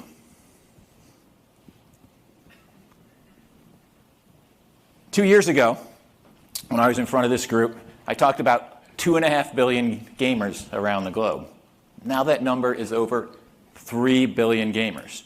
And the majority of them game on either PC or game consoles. And gaming is the fastest growing form of digital entertainment. In fact, in 2022, it's projected to be larger than TV and cable combined. It's important to note that this isn't a pandemic-fueled trend. This was happening well before the pandemic, and it's going to continue to go on. So gaming is here to stay. And it's a big market TAM. As you saw earlier, $37 billion. And as David explained, our RDNA technology is foundational to our success in this marketplace. We're making a huge investment there. We're building out our Radeon family of products to have complete solutions. These investment rates have actually turned into a really good business. You saw the curve in Lisa's presentation, not kind of up to now, and we're going to continue on that growth going forward. We began our DNA with the concept of this was a generation over generation improvement, where we're going to expand the TAM each generation, focusing on the premium segments. We're also going to focus on performance per watt leadership as well. And that's allowed us to enter the notebook market in a major way. And then we're going to also make sure our GPUs marry closely with the CPU families that Saeed just described. We've been the innovators in delivering A+A solutions, and we'll continue that forward to make sure that Radeon and Ryzen play best together. So with our recent Radeon RX 6000 introduction, as I mentioned, it's allowed us to expand the number of solutions we have. It's over 22. That's about double what we offered in the previous generation. That in turn has allowed our system integrator, our add-in board partner, and OEM partners to offer over 300 different solutions in the marketplace. And I mentioned the importance of notebook designs. We've tripled just year over year the number of notebook platforms that we have in the marketplace. And as you heard from David, yes, software is extremely important in the graphics business, and we focus on quality and we focus on performance. And one example of that is Fidelity FX Super Resolution, or FSR. It's an upscaling technology that allows you to use your current generation hardware and get higher performance. Up to now, if gamers wanted higher performance with their current hardware, they'd have to turn off features or game at a lower resolution. What we can do with FSR is, yes, use that lower resolution, but upscale the image and get close to near native quality at that higher resolution. A 2.5x bump in some cases. And the best part about FSR, it's open source from AMD, it's cross-platform. So whether it's PCs, the game consoles, or mobile, they can all benefit from FSR. And just last month, we announced FSR 2.0, which will build on the 100+ titles that we already have with FSR today. And so a lot of innovations with our Radeon RX 6000 current family, both on hardware and software. But the good news is we're just around the corner from our next generation. Again, as David demonstrated, we're going to focus on performance per watt and also take advantage of the advanced packaging technologies that we have around the company. But we're more than just a GPU vendor, as you've seen today. We're going to look at it from a system level as well and extract system level efficiencies as well. It's coming later this year. And now you've seen our graphics roadmap, but we know what it takes to win in our businesses. Consistent execution on a leadership roadmap. And so again, 2 years ago, I was here and said, we're going to have Navi 3X, our family, in 2 years. And I can tell you we are right on track to that commitment. And we know we can't rest. So Navi 4X is well underway. And what is our bottom line? I'm going to have the world's best GPU roadmap, bar none. So you've heard from Saeed, and we just have to admit that AMD's had the best CPUs for several years. And so that's great. And now we have also the world's best GPU.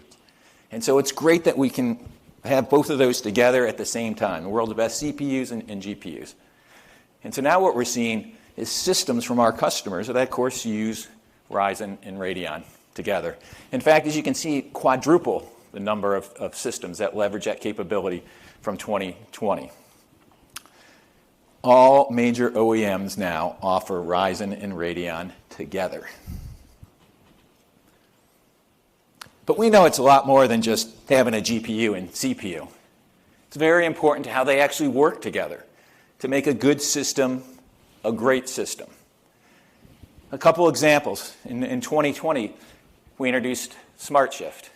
That would enable our OEM partners to offer thinner and higher performance notebooks by dynamically shifting the power between the GPU and CPU depending on the workload. We also innovated in the industry by offering AMD Smart Access Memory. Again, it allowed our Ryzen CPUs to utilize the full capabilities of the Radeon graphics memory, giving a boost of as much as 30% on some games. And in a multi-year collaboration with our notebook OEM partners, we've come up with something called AMD Advantage. That's taking the best GPUs, CPUs, and software, as well as the system components, with the goal of, as an end user, you go to an e-tail site or you go into a retailer and you see AMD Advantage, you know you're getting the absolute best gaming experience that you can possibly have. So now shifting gears a little bit over to the game console side. We know something about combining CPUs and GPUs. Actually, in this market, we've been doing it for years for our partners, just like you heard on the Advantage systems. And the market's been growing nicely. And then in 2017, it got a nice bump as handheld gaming took off again. This current generation, we're seeing tremendous demand for gaming, our game consoles. So what is underlying driving that demand? Well, I'd say it's two major factors.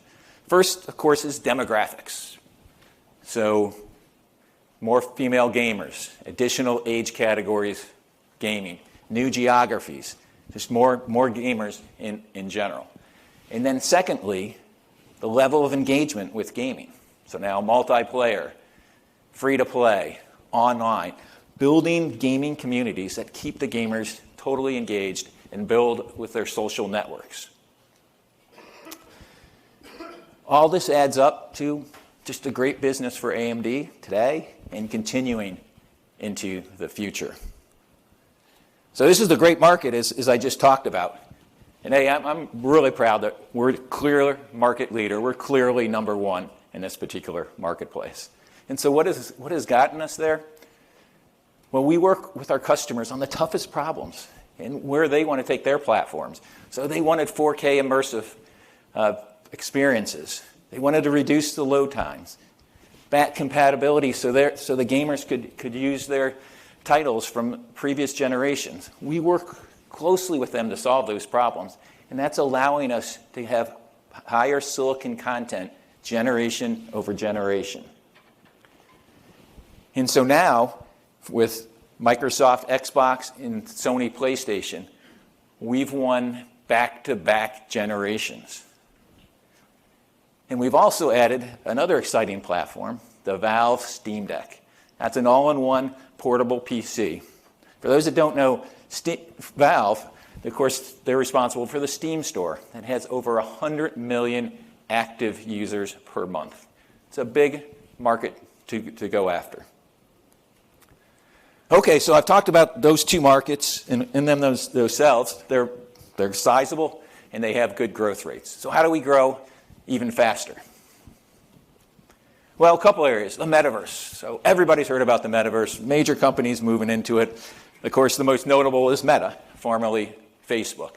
But the consistent request is a highly visual, highly immersive environment. With our IP portfolio, it just puts us in an incredible position. And then likewise, we're transforming our semi-custom business to address taking that same AMD IP and creating additional customers with new custom solutions. So the metaverse is truly an immense opportunity for the entire technology industry, including AMD. And as I said, we're very well positioned with that. AMD-powered core data center and edge devices to help really provide that responsive environment. There's 5G and 6G broadband networks, again, reducing latencies from maybe 10 milliseconds and even as low as 5 milliseconds. This is a great opportunity for AMD to increase edge computing. And then on the client side, of course, we have Ryzen processors and our Radeon GPUs to power either traditional 2D devices that will access the metaverse or virtual reality headsets as well. Again, the infrastructure of the metaverse is needed now, and it's great that AMD is so well positioned. Of course, the metaverse starts with content creation. And AMD is the de facto standard for 3D content creation studios. And just one example, and Saeed talked quite a bit about Threadripper, but Unreal, Epic's Unreal game engine, which is being utilized for a lot of those virtual worlds, you can compile that 60 to 100% higher performance with a Threadripper processor. Likewise, with our custom silicon, Epic processors, and Radeon Pro graphics, we're proud that AMD is helping power Microsoft's Xbox cloud gaming infrastructure, a key technological pillar that's enabling 10 million people around the globe to play console games on PCs, phones, tablets, as well as Xbox consoles. All of these are examples of our deep involvement in the metaverse today, as well as being in the forefront of where the metaverse is going. Building off the strength of our console base, we plan to increase the number of design opportunities with our custom silicon. So entering, for us, new markets, such as data center, telco, automotive, VR, and AR. This new capability, potentially a $30 billion marketplace for us. It's going to bring new customers, new challenges. And keep in mind, we have a track record of shipping over 200 million highly complex SoC solutions. And so over the course of the last few hours, you've heard a whole bunch about our RDNA, our CDNA, XDNA, of course our Zen cores, and then the Infinity Fabric, along with our leadership in packaging technologies. That provides us great canvas so when we engage with these customers, they can think how they can put together their own solutions, leveraging their own IP or their secret sauce, or maybe using third-party IP, where we can jointly then create high-performance SoCs, or maybe plug into that custom-ready chiplet platform that Mark talked about earlier today. So to wrap up, as I said at the beginning of the presentation, hey, there's this insatiable demand for graphics. It's fueled by billions of gamers around the world. I mean, gaming is hot. The great news is we have leadership products today. And right around the corner, as I said, we got our next generation coming. We'll expand our market opportunities into these new exciting markets like the metaverse and leveraging our custom capabilities into new markets. It's really an exciting time for our business. Thank you very much.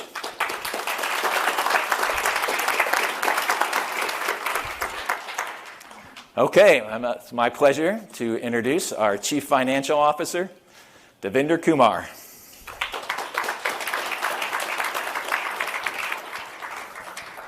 Thank you, Rick. It's a pleasure to be here. Just 2 years ago, we had our Financial Analyst Day, and a lot has changed in the company. A lot has changed. You know, with everything you have heard from my colleagues, I'll show you based on what they have done, what we have achieved financially, but more importantly, I think what you're here to see is with everything you have heard about technology and roadmap of products, what we can deliver over the next few years. We've had an incredible journey at AMD for the last few years. I'll share that with you. But more importantly, how we advance our financial journey going forward. So if you look at our journey the last few years, there's been a lot said and a lot done at AMD. And we have put out in terms of scale, transformation with the acquisition of Xilinx, delivered outstanding financial performance. As a CFO, it gives me a pleasure to be able to say outstanding financial performance, and then a strong foundation for the continued success and future growth. So if you look at it from a viewpoint of the priorities, these are exactly the priorities I laid out when we met 2 years ago. Strong revenue growth, expanding gross margin, increasing operating margin and profitability, and significant cash generation. Because when we met a couple of years ago, we were just coming off of 2019, where we generated a very small amount of cash, and many of you in the audience would ask me, when is AMD going to start generating cash with all the technology that you have within the company? So what did we do? Here's the revenue. Lisa shared earlier the CAGR growth. We had less than $7 billion of revenue coming off of 2019 when we met in March 2020.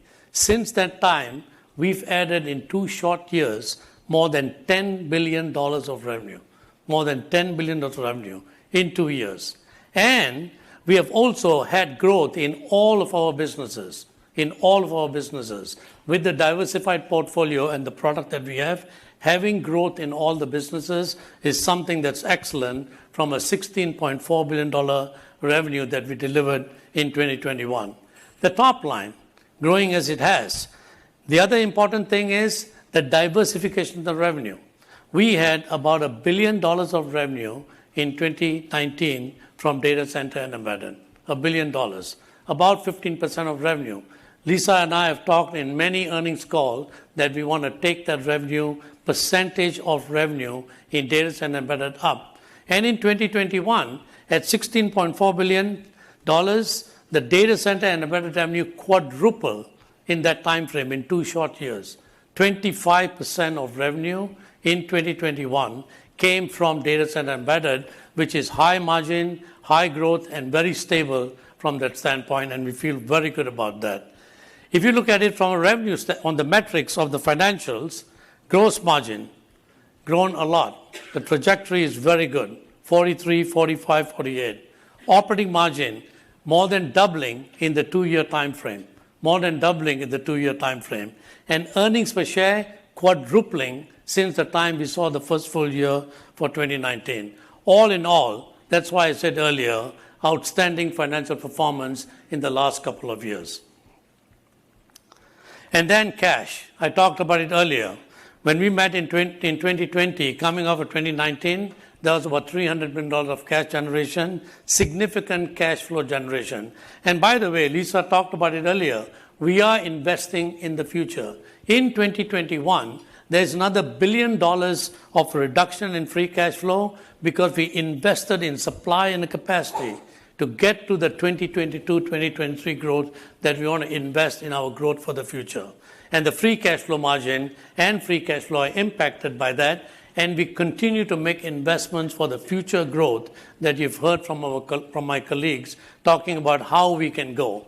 The strong balance sheet that we have at AMD allows us to do that, and we have, in that regard, a very strong financial foundation for the company for the next few years. Then you talk about Xilinx. It's truly a transformational acquisition. The markets, the products, the technology, the customers that we get with the business that Xilinx brings to us. And more importantly, from my standpoint, when I looked at it, and now we look at it from a financial standpoint, margin expansion, EPS and free cash flow accretive for 2022, just in the first year of acquisition.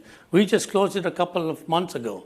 And here we are with the accretive nature across the board from what Xilinx brings to the equation from a financial standpoint, and excellent from that standpoint. And then if you look at the revenue mix, with Xilinx, if you look at the right, $20.1 billion is the pro forma revenue if you add AMD and Xilinx together for 2021. That sets the base for what we're going to talk about for the future. As I said earlier, of the $16+ billion, we had $4 billion of revenue, 25% in data center and embedded. You add the two companies together in 2021 on a pro forma basis, 40%, $8 billion, double of the $4 billion coming from data center and embedded. And that is something that drives the diversity of revenue that you see in what we can call the new AMD as we look forward 2022 and beyond. That's the base that I will use in talking about the long-term model as we go forward. So advancing our journey, we've had significant success over the last few years from strong execution. The company has grown. The company has transformed. We have had acquisition of Xilinx, and right after that, acquisition of Pensando. We are a very different company than we were just a few years ago. And now let me share with you how we advance our financial journey on a go-forward standpoint. The journey starts with the expanding market opportunities that you have seen my colleagues talked about. The market TAM growing to about $80 billion when we met a couple of years ago. The $300 billion TAM is just incredible. And we have the products for significant growth opportunities in each of these markets. And it gives us the diversification of having multiple levers for growth when we look at the long-term model. The long-term financial priorities on the left, revenue growth and diversification. And diversification is really important with the markets that we are now attacking. Continuing to expand the margins and profitability of the company, being very disciplined in the capital allocation approach, and finally, having significant shareholder returns, but disciplined from a capital allocation standpoint. So here's the long-term model. Revenue growth, as I said earlier, is based on the 2021 pro forma AMD and Xilinx combined. From there, we expect to grow approximately 20% on a CAGR basis over the next 3 to 4 years. It comes really from the leadership products and market share gains. It also comes from the new market opportunities that we have that you heard about from some of my colleagues with the new businesses that are growing. Revenue growth from leadership products, market share gains, and then on top of that, continuing to expand the gross margin trajectory of the company from a richer mix of revenue, new data center opportunities that I'll talk about, and cost improvements. We also want to invest in the business for growth, for R&D, and for the product roadmap that you've heard about today. That's the operating expenses at about 23 to 24%, investing for growth, R&D, and the roadmaps. The operating margin getting to the mid-30s with expanding margins and profitability, and then the tax rate and the free cash flow margin, I showed you earlier about 20%, getting to greater than 25% free cash flow margin and generating significant amount of cash, not just so that we can invest in the business and the roadmaps, but also return capital to the shareholders. And then if you look at the revenue mix, we talked about the $8 billion earlier. In 2021 pro forma, $8 billion of revenue, 40% of revenue of the $20.1 billion in data center and embedded. Data center and embedded growing faster than the other segments allows us to get to greater than 50% of revenue from a mix standpoint, which has been a goal for a long, long time. All segments in the business grow, but data center and embedded grows faster than the rest of the business, and therefore takes us to the tripping point of greater than 50% of revenue coming from data center embedded from a mix standpoint. And that is something that sets the foundation for AMD as we look forward over the next few years. And then the margin drivers. This is our path to greater than 57%. If you look at the far left, that's exactly where AMD on a standalone basis ended in 2021, 48% gross margin. And that is something that improved from the last couple of years when we just stripped over the 40%, we got to 48% in 2021. You add Xilinx to the equation. On a pro forma basis, 2021, I talked about the $20+ billion of revenue. It is 52% margin. So you get beyond the 50% level just by combining AMD and Xilinx on a pro forma basis in 2021. Then where does the growth come from? Servers, PCs, and gaming. You heard about some of the premium products that we are targeting from a company standpoint. That drives margin improvement. And those are really, as I would call it, the traditional AMD businesses. Then we have the new businesses that I just talked about, embedded and new data center. New data center is Xilinx, is Pensando, is some of the networking stuff that you heard about that is higher margin, and we capture that from a value standpoint. It drives the margin. And then the last thing is scale. When you have scale, you can reduce costs faster, the mix gets better, and all of those three things taken together get us to greater than 50% margin in the long-term model in the next 3 to 4 years.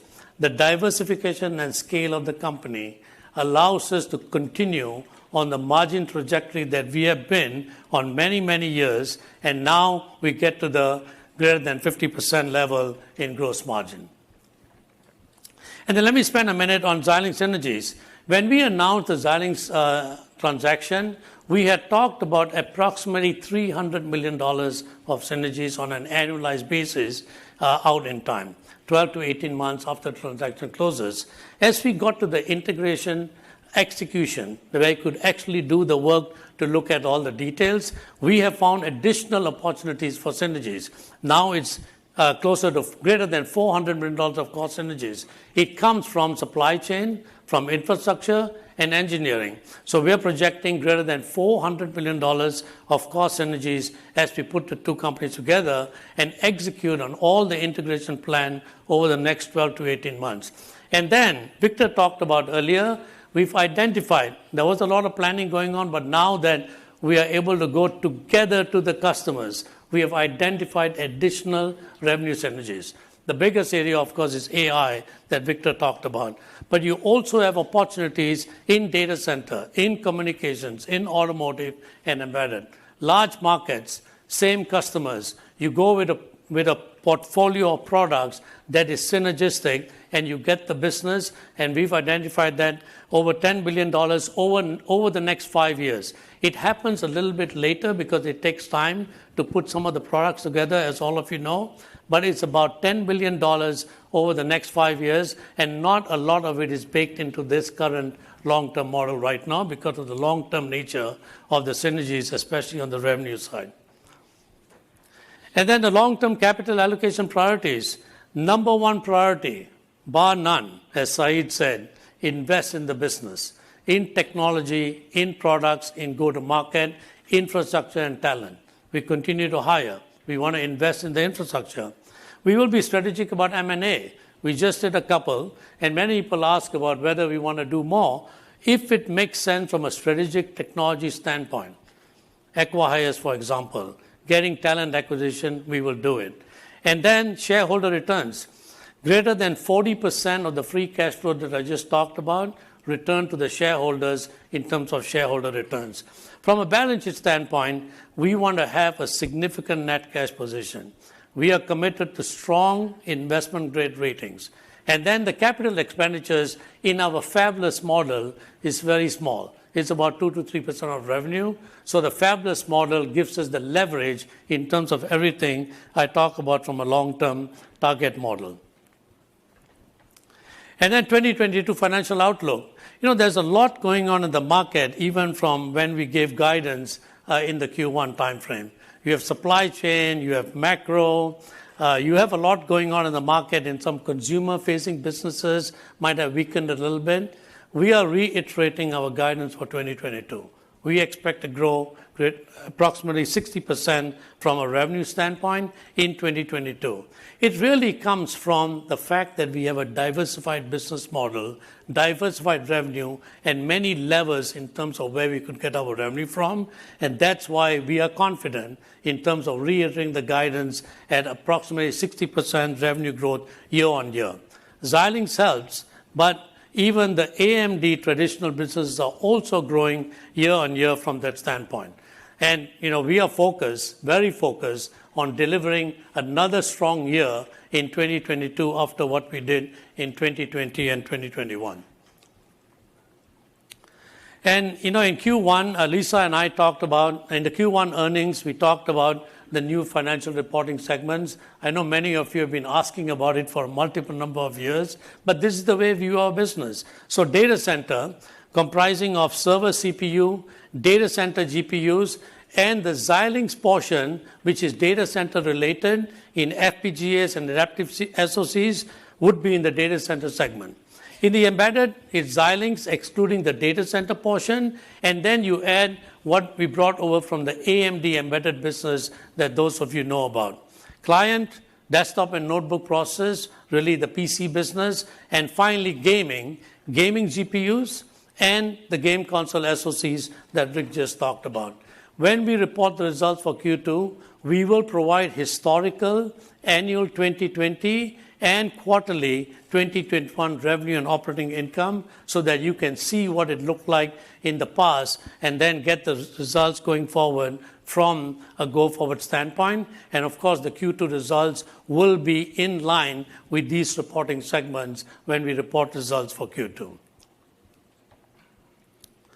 So if I look at it from an overall standpoint, we have delivered what we said in each of our financial analysts in 2017 and 2020. Really an outstanding financial trajectory. We have focused on continuing our momentum with strong revenue growth, starts with the top line, and margin expansion, getting value for the products that we deliver to our customers. We plan to be very disciplined from a capital allocation standpoint. And let me end with a personal perspective that I have. I've been with this company almost 38 years. Almost 38 years. I started way back in 1984. We are a completely different company. Completely different company. Our markets are the biggest they have ever been. The biggest they've ever been. Our products and roadmaps are the best we've ever had. The best we've ever had. We've executed consistently for the last multiple number of years. And from my standpoint, we have the strongest financial model in the history of the company. Strongest financial model in the history of the company. Thank you very much.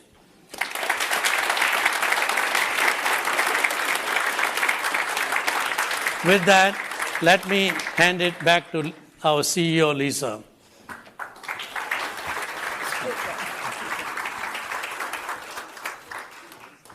Okay. Was that a lot or what? Well, first of all, thank you for spending the last 4 hours with us. I hope you can see the depth and breadth of our technology and our team and our talent, but also the incredible opportunity we have. So let me just take a few minutes to kind of summarize and bring together some key takeaways. What I'd like you to take away from this is high performance and adaptive computing is an incredible market. We are, actually privileged to be in a place where we can affect so many people's lives with the technology that we build, but we do it in a very purposeful way. It's not one-hit wonders. It's not sometimes we do it and sometimes we change our mind. It's about consistent strategy, consistent execution. My friend Mark likes to say relentless execution because every single day it's about how do we build the best CPU roadmaps, the best GPU roadmaps, the best data center solutions. You heard Dan say EPYC is on fire. He's absolutely right. EPYC is on fire. But it's not on fire by mistake. It's not on fire by luck. It's on fire because of very deliberate execution over the last 5+ years. And what we see is, as exciting as the last 5 years have been, the next 5 years are only going to be more exciting. Whether you're talking about now our full data center portfolio that you saw from Forrest, our AI opportunity that you saw from Victor, as well as our PC and gaming opportunities, which are large, great markets where we've done extremely well. So if you take anything away from today, I hope you take away that we love this business, we love where we are, but we are going to work hard every single day to meet and exceed our commitments to deliver this exciting growth as well as the financial model that Devinder is so excited about. So with that, thank you again. I can say on a personal note for me, I've been CEO for now almost 8 years, and I've never been more excited than I am today about being at AMD. It is truly my honor to be part of this team. So with that, thank you again. Thanks for joining us, and we are about to go to a Q&A session. Is that right, Ruth? All right, fantastic.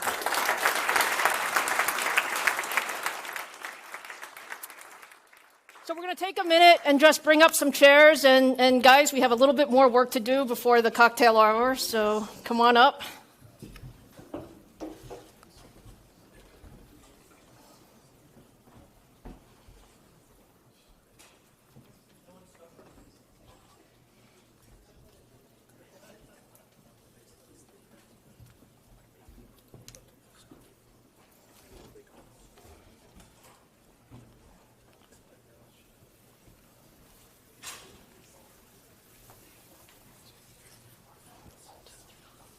sit here.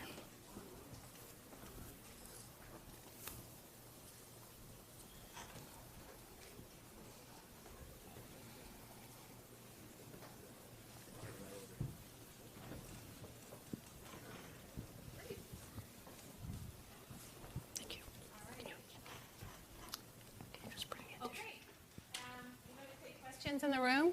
We have some mic runners spread around. So, Ambrish, you'll start here. Diana, thank you. Thank you. Ambrish from BMO. Thank you very much, Lisa and everybody, for a very informative presentation. Devendra, I had a question for you. End markets, and good to see you reiterating your guide. But based on the 1Q earnings call, you had expected the PC market to be 9%. And based on at least the checks we're doing, it could be down mid-double digit. So I just wanted to understand how should investors walk away from this with the confidence that where's the flex? Is that I'm assuming it's servers that's doing better, or the gaming business that would offset if PCs were to be down mid-double digit? That was my first question. I had one for Victor after that. So I think if you look at it, as I said earlier, we have a diverse portfolio from a business standpoint. And yes, PCs showing a little bit of weakness, but even in PCs, when you talk about units, it is kind of the lower end. But some of the products that Saeed talked about, we play in the premium and the high end, and that definitely helps from a revenue standpoint, even though the units might be down from that standpoint. Right? And when you look at the diverse portfolio, definitely seeing very good strength in the data center space. And look at the overall portfolio, even with Victor's business, that helps us deliver what we talked about. Lisa, you want to add anything to that? Yeah, no, I would agree. I think the way we look at the year, I think there are puts and takes, and we have seen in general we took a more conservative outlook on the PC market to begin with, and with that we also have some businesses that have very strong demand, including data center, our console business, as well as actually the Xilinx portfolio, very strong demand. So I think we have enough puts and takes in the business. Got it. Thank you. And my question for Victor, and it goes back to the strategy of there's many pieces to the acquisition of Xilinx, and Victor and the Xilinx team built a great business, embedded, hit the ball out of the park. But in data center, in the last, if I remember correctly, the last 4 or 5 quarters, it barely broke 10%. I think in 1 out of the last 4 reported quarters, it broke 10%. So the question is... when you say 10%, do you mean? Of the revenues. Oh. Right?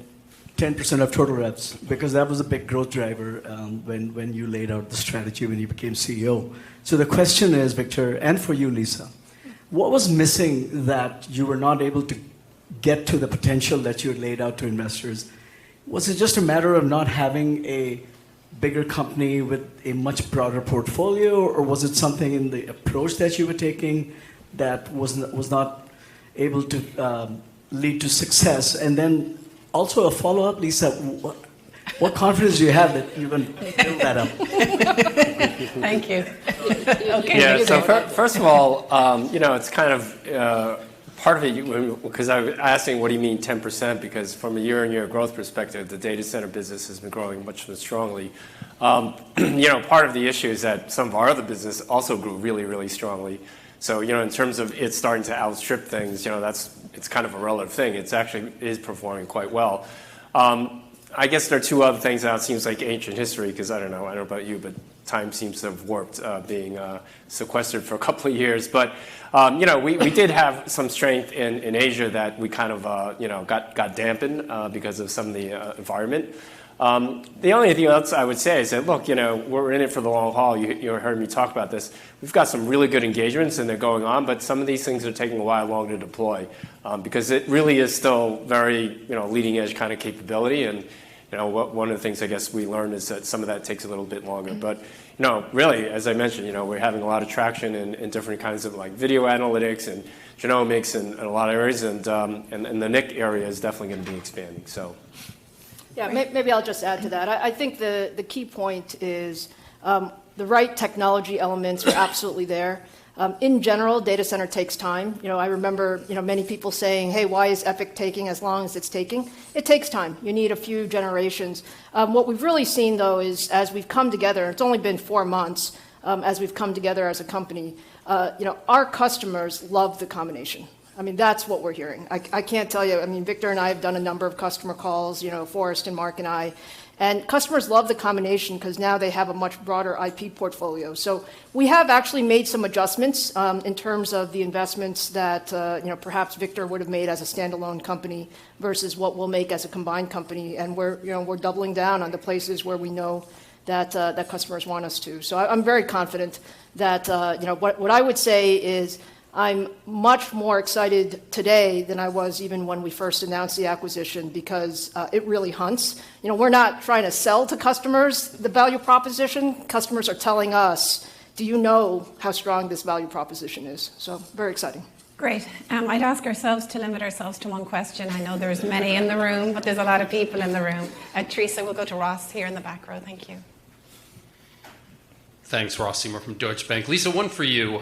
When you laid out the data center TAM, it looked like the GPU AI portion was about 50% bigger than the CPU side of things. As we look forward in the next few years, is it right to assume that that's the portion of the market that'll deliver incrementally greater growth? And if that's true, how do you think the pace of that growth will differ from what you did on the CPU side of things so successfully over the last few years?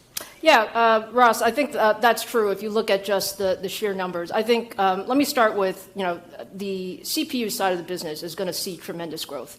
We still are underrepresented in the market. We still have, lots of ability to broaden the workloads. I think as it relates to the GPU/AI TAM, you should think about that as, not just, sort of today's GPUs, but also everything we would do with the AI accelerators and the additional acceleration.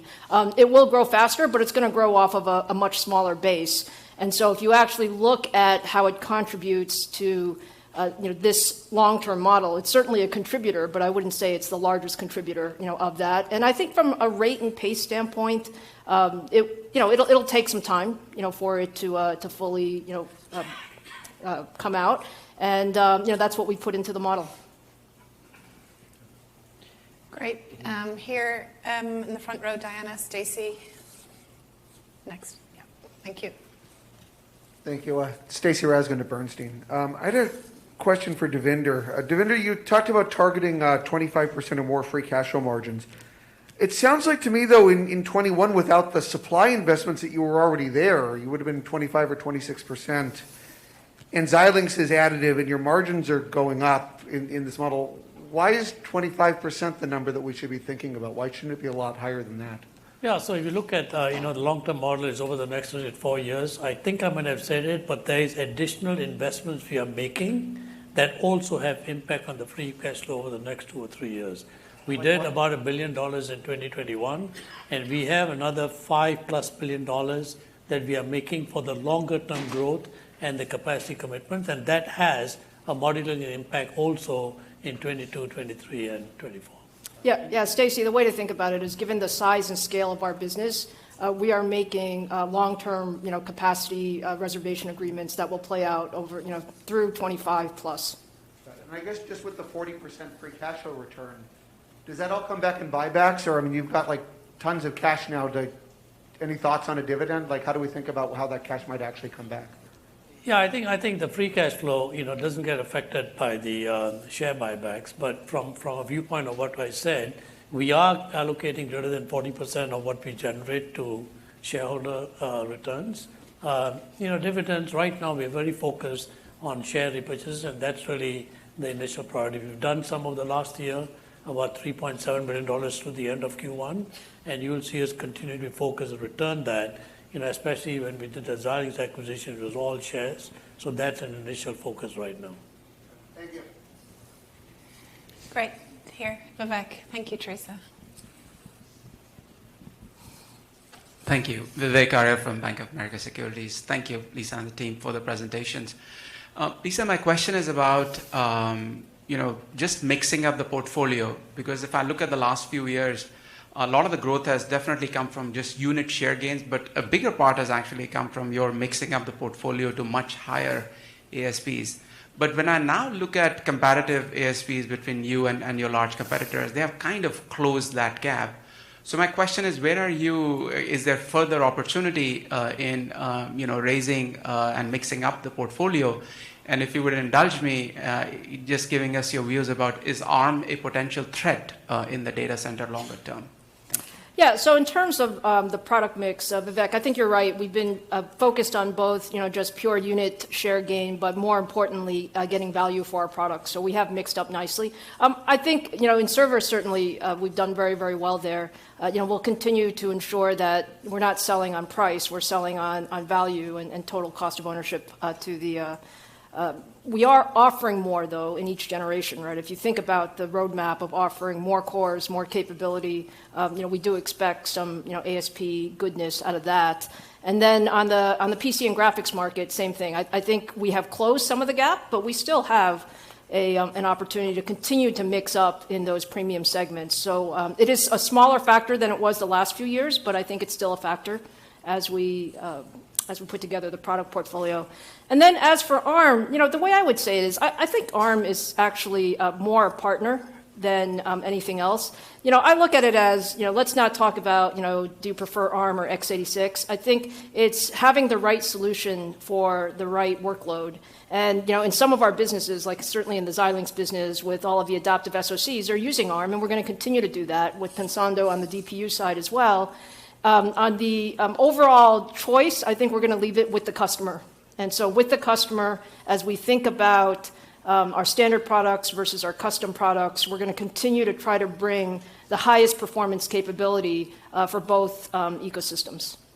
Thank you. Thank you, Teresa, here, just on the edge there. Thank you. It's Matt Ramsey from Cowen. Really appreciate all the presentations. That's a great day.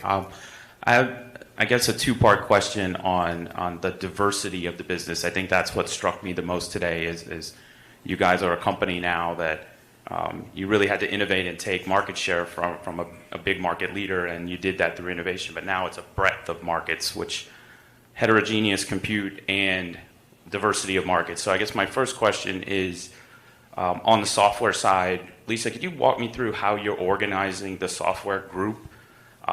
Because there's a ton of overlap that happened with Xilinx and your software stack. There's a bunch of new software stacks you're buying.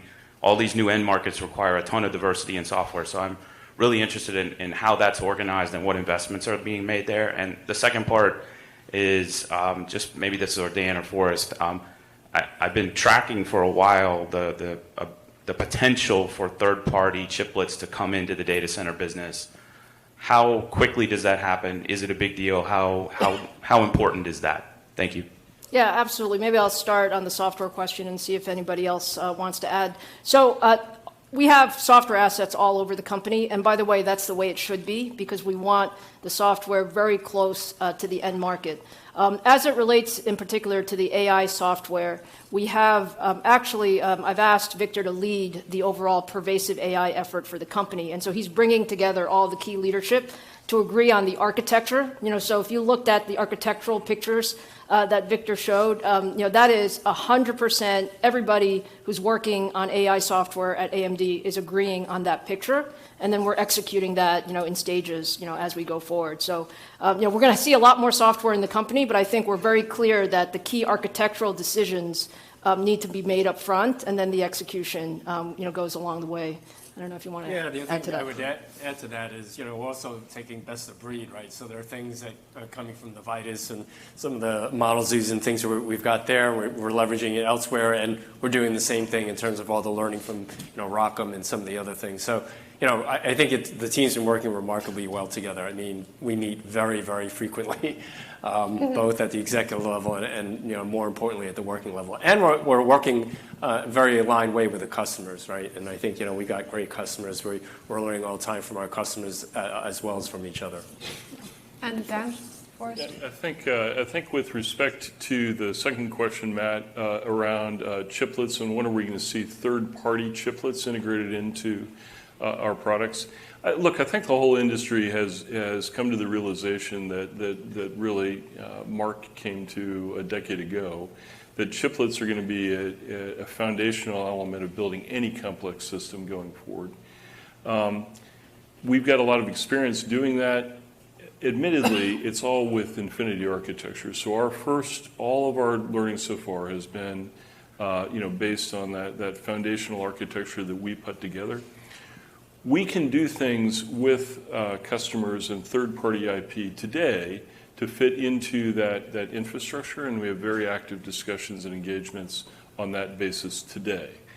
In terms of having really interchangeable chiplets from third parties that don't require deep design engagements, that's really going to require industry standards to get developed and promulgated.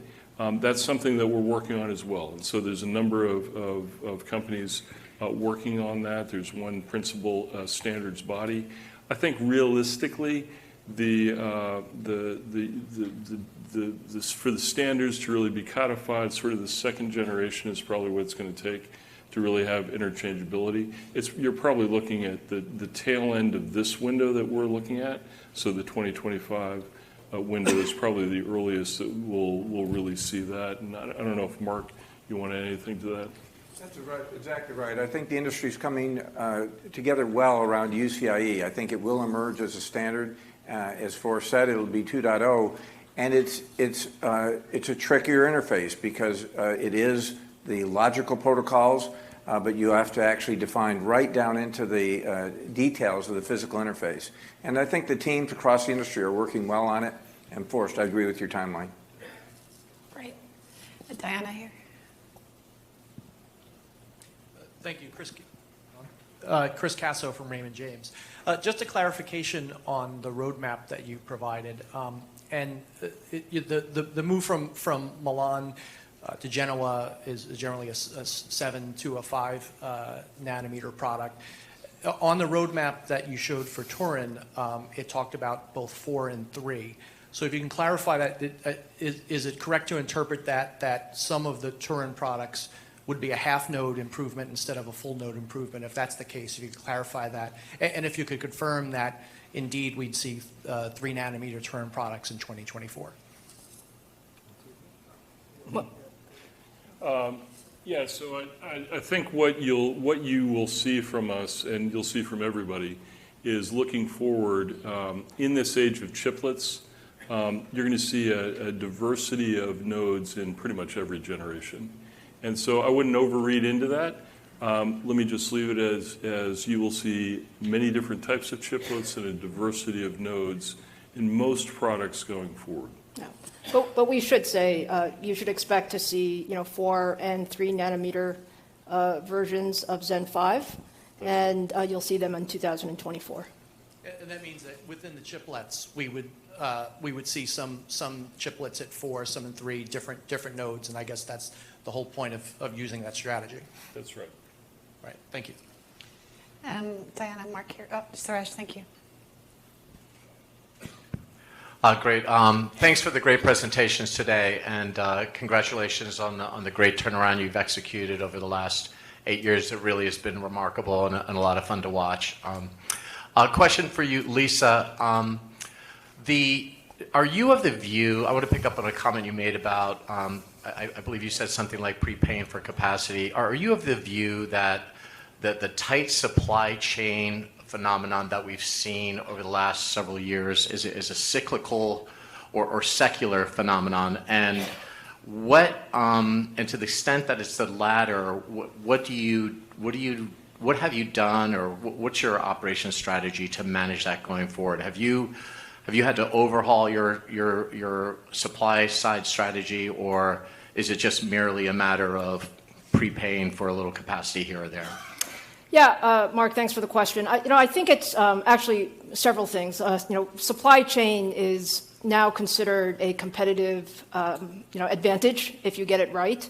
And so we saw this sort of phenomena of the supply chains getting tight. Actually, I think quite early in the cycle, sort of more than 18 months ago. And I think for AMD, you have two pieces. So yes, some of it is secular demand increase, and obviously we've worked on that. But some of it is also, look, we're a much larger company, so when it was, hey, you want a little bit more supply and your volume is X, a little bit more supply is not a big deal. When we're talking about the growth rates that we're talking about, it's a lot more supply. And so we have thought differently about it. We have very now, I think, deep relationships with all suppliers in the supply chain, including wafer substrates, back end, all the various pieces. We are planning for success. So we're planning for significant growth as we go through the next 3, 4, and 5 years. And I think we're doing the right thing in pre-planning that. I'll also say our customers are also pre-planning. So they're giving us visibility into, how much server capacity should we put online, because some of the server capacity is quite specific. And that's been very helpful as well. So I think it's both. It's both secular, but it's also AMD specific from just how much we're growing as a portion of the overall market. Thank you. Teresa, just here. Thank you. Lou Misoshi here with Daiwa Capital Markets. If we could look at the GPU side, I think it's interesting that the hardware is actually coming together from a performance standpoint. But where would you put the software in the sense of, if you can go back and think about, when Ryzen and EPYC really started to gain traction 5 years ago, are we sort of at that stage where you're really going to start to pick up material share, or what else really needs to be done? Yeah, I think I assume you're referring primarily to the data center GPU software. Yes.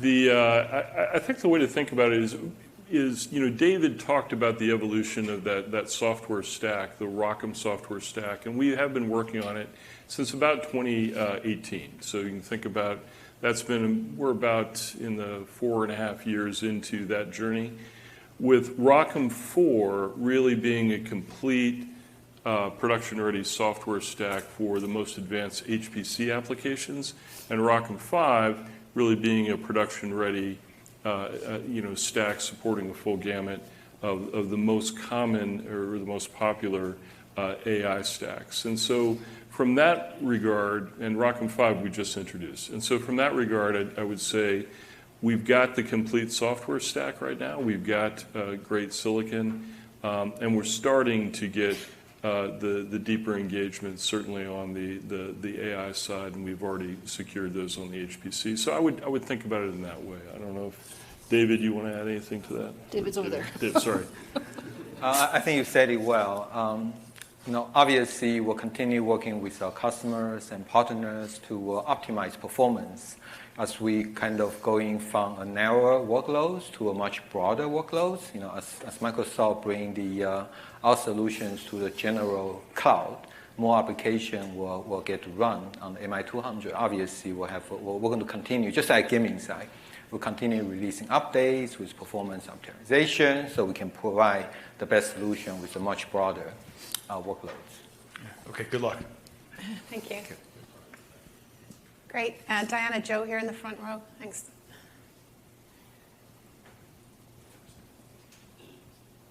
Hi, Joe Moore from Morgan Stanley. I wonder if you could talk about Bergamo and how important you think it's going to be to have these cloud-tailored solutions going forward, and how much of that is a reaction to, maybe some of the competition that you're seeing from the ARM camp, that you're having these kind of dedicated cloud-based solutions that are different than what you supply to enterprise. Yeah, thanks, Joe. So Bergamo, I think the premise of really what I talked about earlier, which is the expansion of the portfolio in general, is really about what we're seeing in the diversity of the workloads and getting more efficiency on the specific workload. And that's what Bergamo's for. It's driving better performance per watt, performance per dollar, higher density, higher thread count for specifically cloud-native workloads. So it's very, very important. And as I said earlier, most of the cloud vendors are telling us they're going to deploy both in their fleet for different workloads and optimization points. So I would say that it's critically important, and we're pretty excited about the uptake in it right now. So Great. Suresh here at the back. Thanks, Christine from Citi. So the PC meltdown is not impacting you guys so far this year. If we do have sort of continued weakness in PCs this year and next year, can AMD just blow right through that and still hit the goals? And I guess maybe if you could share with us your thoughts of your assumptions of the base growth of the PC and the server end markets for here. Yeah, so Chris, I think in terms of the PC market, we have chosen to take a more conservative view on the PC market this year. I think in general, our view over the next few years is, let's call it flattish, plus or minus. You might see, in this year, this is a down year, but we do see, a reasonable PC market. I think the way to think about our model, though, and this is a more generic question as it relates to just how we put together the model. I think the beauty of, sort of the AMD of the next 3 or 4 years is we have multiple growth drivers. So, my view of the world is we're underrepresented in the, core PC and gaming market. So, we do see growth even in a down market there. But we also have a lot of other growth vectors. And the way we've put together the model, not every single business has to fire on all cylinders. What we need is to make more right decisions than not. And I think we have, done that very well. In terms of, data center and market, growth, do you guys want to cover that? You want to do? Well, yeah. I mean, look, from a server standpoint, we believe we're going to grow, pretty aggressively here over the next couple of years. In terms of raw percentages, I don't have. But overall, as I talked about earlier, EPYC momentum today and the pent-up demand for Genoa and Bergamo is very, very strong. So the performance of TCO we're bringing to market, generation after generation, is really starting to accelerate. Thanks. Yeah, if you take a look at, specifically, if you take a look at the TAM slides that we showed, we are calling for a continued growth in both the server and then obviously in that GPU plus AI segment, strong growth in both of those. And that is driven by continued unit growth as well as substantial ASP uplift in both, just given the complexity of the products that not just we, but the industry are driving into those segments. Great. Thanks, Chris. Teresa? Yeah, thank you. Aaron Rakers from Wells Fargo. A lot of details on the data center, but one area that I'm interested in and just understanding how you're thinking about is this Pensando acquisition in terms of data processing units. There's a lot of discussion around another kind of leg of compute in the data center around DPUs and IPUs, whatever you might call it. So I'm curious of how you've thought about that market opportunity, either be it from percentage of servers deployed that could attach to a DPU or have a DPU, that evolution of that addressable market opportunity. Yeah, I think, and I think there's some work that's going on right now. I believe IDC is about to come out with a new report in this on that market. But we see DPU adoption picking up substantially, first in the cloud. And you certainly have seen the tremendous success, candidly, that Amazon AWS has had with their own Nitro solution.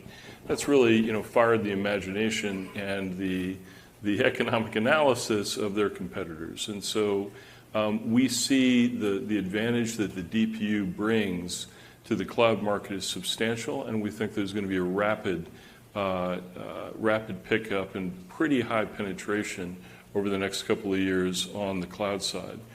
On the traditional enterprise side, the key enabler factor there is that VMware with the Project Monterey is bringing the capability to use a DPU effectively in an enterprise or hybrid cloud environment, and that will be unlocked later this year. They're going to be introducing that in the fall. And so, we're starting from a very low base on the enterprise side, but I think the same compelling value proposition is there on the enterprise side as well. And with the VMware Monterey enablement, we would start to see substantial growth, albeit from a very low base, starting later this year. Great, thank you. Teresa, I think Blaine had you a question? Yeah. Thanks. It's about Blaine of Barclays. It was kind of a clarification and a question. You called out data center and embedded as the two biggest. Everything's growing in the CAGRs. I guess, is that the new segment? So is embedded X data center? Because you assume a lot of the synergies are coming on the data center side where you can kind of leverage your expertise. And I guess that was the clarification. Then maybe you could elaborate on that pipeline of $10 billion. How much of that is in the embedded segment, the non-data center for the Xilinx business? Yeah, actually, it's a good clarification, Blaine. So when you look, the segment, we will be breaking out data center and then embedded. They're actually two separate segments. And so when you think about the largest growth driver for the long-term model, it is data center. And obviously, all of the segments will grow, but data center will grow the most in that. And then in terms of the opportunities, the way we look at it is, let's call it $10 billion of opportunities that are identified. There is a good amount of that are in the traditional embedded businesses, but there's also a good amount of that, probably more than half of that would be in the data center, sort of new segmentation. But when we talk about AI, we mean AI not just in the data center, but also at the edge and at the endpoints. And so AI is really a broad strategy that extends beyond the data center. Great, thank you. Diana here.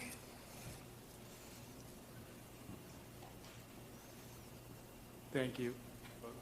Can you hear me? Yep. Thank you. Srini Pajuri from SMBC Nikko Securities. My question is on the server CPU side. Dan, obviously very excited about EPYC. You said it's on fire, and also you said the growth is going to accelerate. So just trying to understand what's giving you that confidence. Is it the Genoa launch? And if so, could you kind of compare and contrast Genoa ramp expectation with the last Rome or EPYC? Because on one hand, the product seems awesome, but on the other hand, you are much bigger now, right? And also some of your customers, I think they're extending the life of the servers in hyperscale data centers. So I just want to understand what your expectation for the ramp is. Thank you. Yeah, it's a great question. So look, I mean, part of the bullishness is just today with the traction of Milan. We're still, I think this week alone, we just got more OEM platforms launched. So the Milan's not even done in terms of the full complement of launches across both cloud and OEM. So there's a long life here with Milan. And Milan's going to run very, very strongly into 2023 and beyond. Genoa will be a very good launch. And what we're seeing is there are some of the cloud vendors are really pushing hard, and then others, it would be a blend, right? So I believe that if you think about how fast Milan ramped, though, that was because of SP3 platform from Rome, and it was not exactly a drop-in, but it was the same platform, and that really ramped quicker. So with SP5 and all the new IOs and CXL and all of that, it'll probably go slower than Milan, but we do expect it to ramp pretty well here in 23 across, first starting obviously with the cloud. Thank you. Great. We'll probably take about 2 more questions. Teresa here in the middle, or Suresh. Thank you.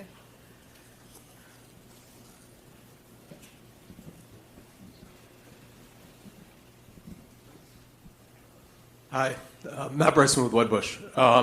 I just wanted to drill into the opportunity to sell compute into communications applications. I think it's a market that you typically or traditionally haven't really had much traction in. Looking forward, can you talk to the size of the opportunity there?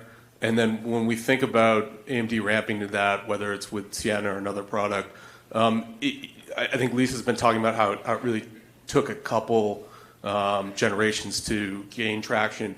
Can you ramp faster into that, given the architecture you've built around Zen 4? Thank you. It sounds like so. When you think about the network, you got to think about core and then the edge, right? So in the core, I think it was a couple of months ago, Nokia talked about their telco cloud, and they went public with us saying that we're getting the same throughput for 40% less power consumption. So in the core, we're seeing it already. And it's less of a software burden, right? It's easily portable. In vRAN and the virtualization of the edge, by the way, that's where we're going with Sienna. But there's a little bit more of a software, kind of take up that we got to go focus on, and we're working on that right now. So we think that the core is happening today, but as you know, the core is lower volume than the edge would be. So we feel like we're very, very well positioned. It's just that in terms of the edge, we need to build out our software stack, and that's really where we are there. Great. Okay, last question. Teresa over here on the edge and the side. Yeah, Tosh.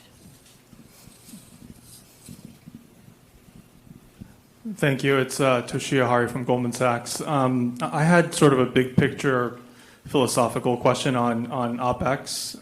I think Lisa and Devinder, you both talked about the discipline in the model.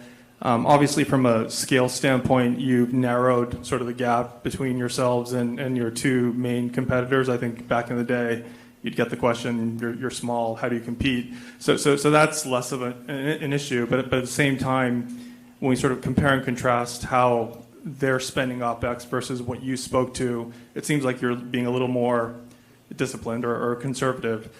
When you're huddled up, as a team and sort of deciding what to pursue and what not to pursue, what are some of the things that you look for? And how do you compete growing OpEx at 10-15%, which is kind of my guess, what's embedded in the model? Thank you. Yeah, sure. Maybe I'll start, and we'll see if Mark has anything he wants to add to that. Look, big picture, there's no question. I mean, there's a tremendous set of opportunities, and we've been growing very fast. If you look at our OpEx growth and our engineering growth, Mark showed it. Big picture, I think our goal is to make sure when we spend the money, we will see the return. And it is, I wouldn't say it's conservative, I would say it's very deliberate. And in some sense, if you look at our portfolio today, it's so much broader than it was just a few years ago.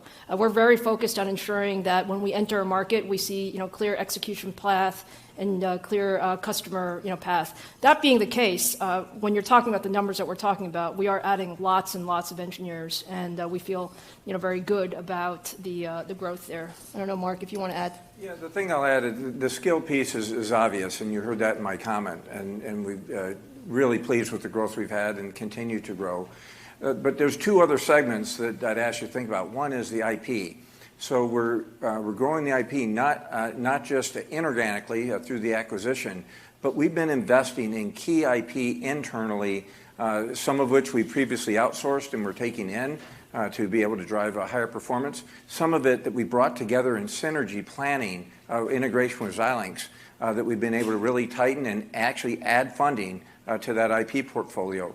And then thirdly, what I'll say is infrastructure. So if you look at the spending we have with the growth we have, look at the roadmap expansion. So we're spending on R&D on the IT infrastructure and the emulation infrastructure as well. Those are three major components of R&D growth that I'm really excited about. And that's not to mention the software, which I said we've consistently been leaning, actually both on classic AMD and the Xilinx side for the last several years. Wonderful. Well, that concludes today's formal proceedings. Thank you, everybody who joined us here in person and virtually. And for those of you here in person, we'd now like to invite you to spend some time with our products in a more informal setting with some hospitality. So thank you, everybody. We appreciate it.